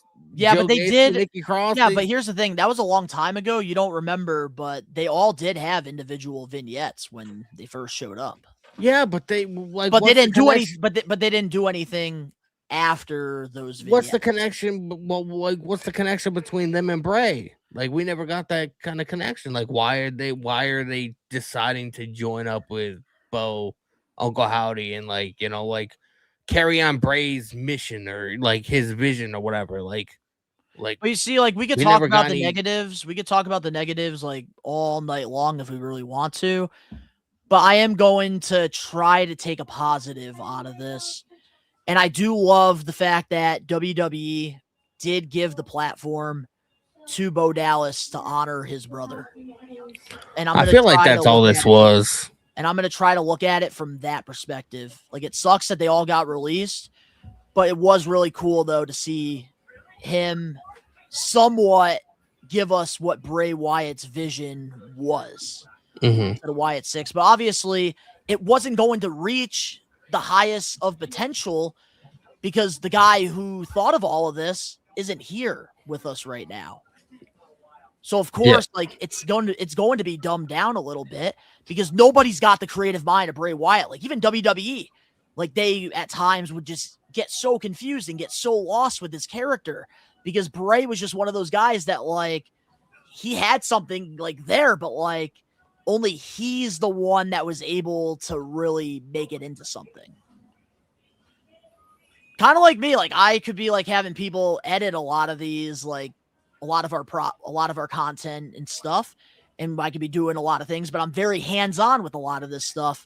because I'm like that, where like I feel like with my head, other people aren't going to be able to replicate what I'm thinking. And that's kind of like where me and Bray, we kind of share that similar quality. And I think with the Wyatt Six, like we got a little bit of what Bray wanted, but obviously him not being here, he couldn't tweak things. He couldn't adjust things. But the thing is, like, who knew Bray more than his own brother? You know what I mean? That's what freaks me out. But they're two completely different people as well. I do love that they were able to honor Bray Wyatt's legacy during this. I hate that it was short because I do think the tag division, like, it could have been more successful outside of the summer of 2025. Yep. But we do wish all of these guys nothing but the absolute best. So many talented people lost their jobs. Like I said before we dived into all the releases, you can still support these guys. They're going to be going to conventions. They're going to be wrestling some. They're going to start new chapters in their lives, and we wish them nothing but the absolute best. But my big takeaway from all of this is... We met Rowan. He's one of the coolest dudes on the planet. My biggest takeaway from all of this is it sucks seeing talented people lose their job, and I'm tired of these Black Fridays every fucking year. I want to start seeing some of the creative writers in that room. I want to see their face on the graphics. I want to see Fightful. I want to see all of these reporters, PW Insider, Body Slam Net. I want to see all these guys, the Wrestling Observer newsletter. I want to see their names getting released because I think we don't need to be shaking up the rosters. Let their contracts run up. If you feel like you're not getting your investment, don't re-sign them. But with some of these creative writers, I think it's time that we start trying some new things. Because especially when the fucking roster on both, like, bro, the roster is so depleted that we don't even need a brand split anymore. But also, I've been talking about that for months. And also, I want to point out too, a guy like Aleister Black, who gets released, Bo Dallas. You have a lot of these guys that do get second chances with the company, and they come back for a reason. Because WWE, they see something in them. So, like, when are we going to start to realize that, like, maybe it's not the talent. It's not their fault. Maybe we need to actually start pointing fingers and point the lights at who's writing the shows weekly. Like, we all thought it was fucking Road Dogg. Why Smackdown sucked. He hasn't been here in the last couple months. The product still fucking sucks. It's probably even worse. So, like, we really, really need to start reevaluating things. And I feel like we need to start making some changes in that creative room. We do. And I think that's when we'll start to see some changes. And we won't see guys like Aleister Black, Apollo Crews, Motor City Machine Guns, Alba Fire, Zelina Vega. We wouldn't see any of these releases happening. Burns the divisions, exactly, man. But we don't need two sets of tag team titles. We don't. I agree. But is there anything else before we close off this week's episode? Nah, man, I think we covered everything. We are in the middle of AEW Dynamite, 14 minutes in. So, you know, these people are probably wanting to get and see if MJF captures the TNT title or not. So, well, right now we got still 20 people in here. We appreciate all you guys still hanging out with us. Seriously. But if you guys enjoyed this week's episode of the We Are Wrestling Podcast, episode 206, make sure to smash that like button now. If you're not a We Are Wrestling Maniac yet already and you're listening to this episode, wherever you get your podcast, please leave us a 5-star review, not just any review, a best one review, and download this episode and all the other episodes. If you're not a We Are Wrestling Maniac yet already over on the YouTube channel where you get the best premium content, pro wrestling related. There's no Patreon. There is no paid wall behind our content. You get live watch-alongs for all the AEW pay-per-views, WWE PLEs. You get extras. You get reactions, vlogs, full wrestling matches that We Are Wrestling sponsors. And, of course, you get a live podcast, the We Are Wrestling Podcast, live every Wednesday, 5 p.m. Eastern Standard Time.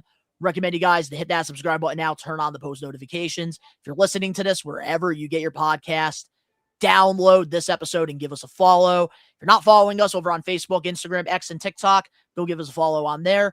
Links down in the description box below. Daddy, you want to plug your stuff? Go right Yeah, ahead. man. Follow me on X at Danny Huckins PW. Follow me or subscribe to me on YouTube at Danny Huckins PW. I'll be live again on Friday on my channel for Smackdown. I usually go live around 7:30 or whatever. So come on, hang out. And I've been getting, a pretty good viewership, for my streams or whatever. So, make sure you guys subscribe, hit the notification bell, and all that fun stuff, man. Hell yeah. Go support Danny's channel, guys, because like I always say here, the live watch-alongs, you're getting the weekly shows over on Danny's channel for the most part, especially WWE related. So go support Danny over on his channel.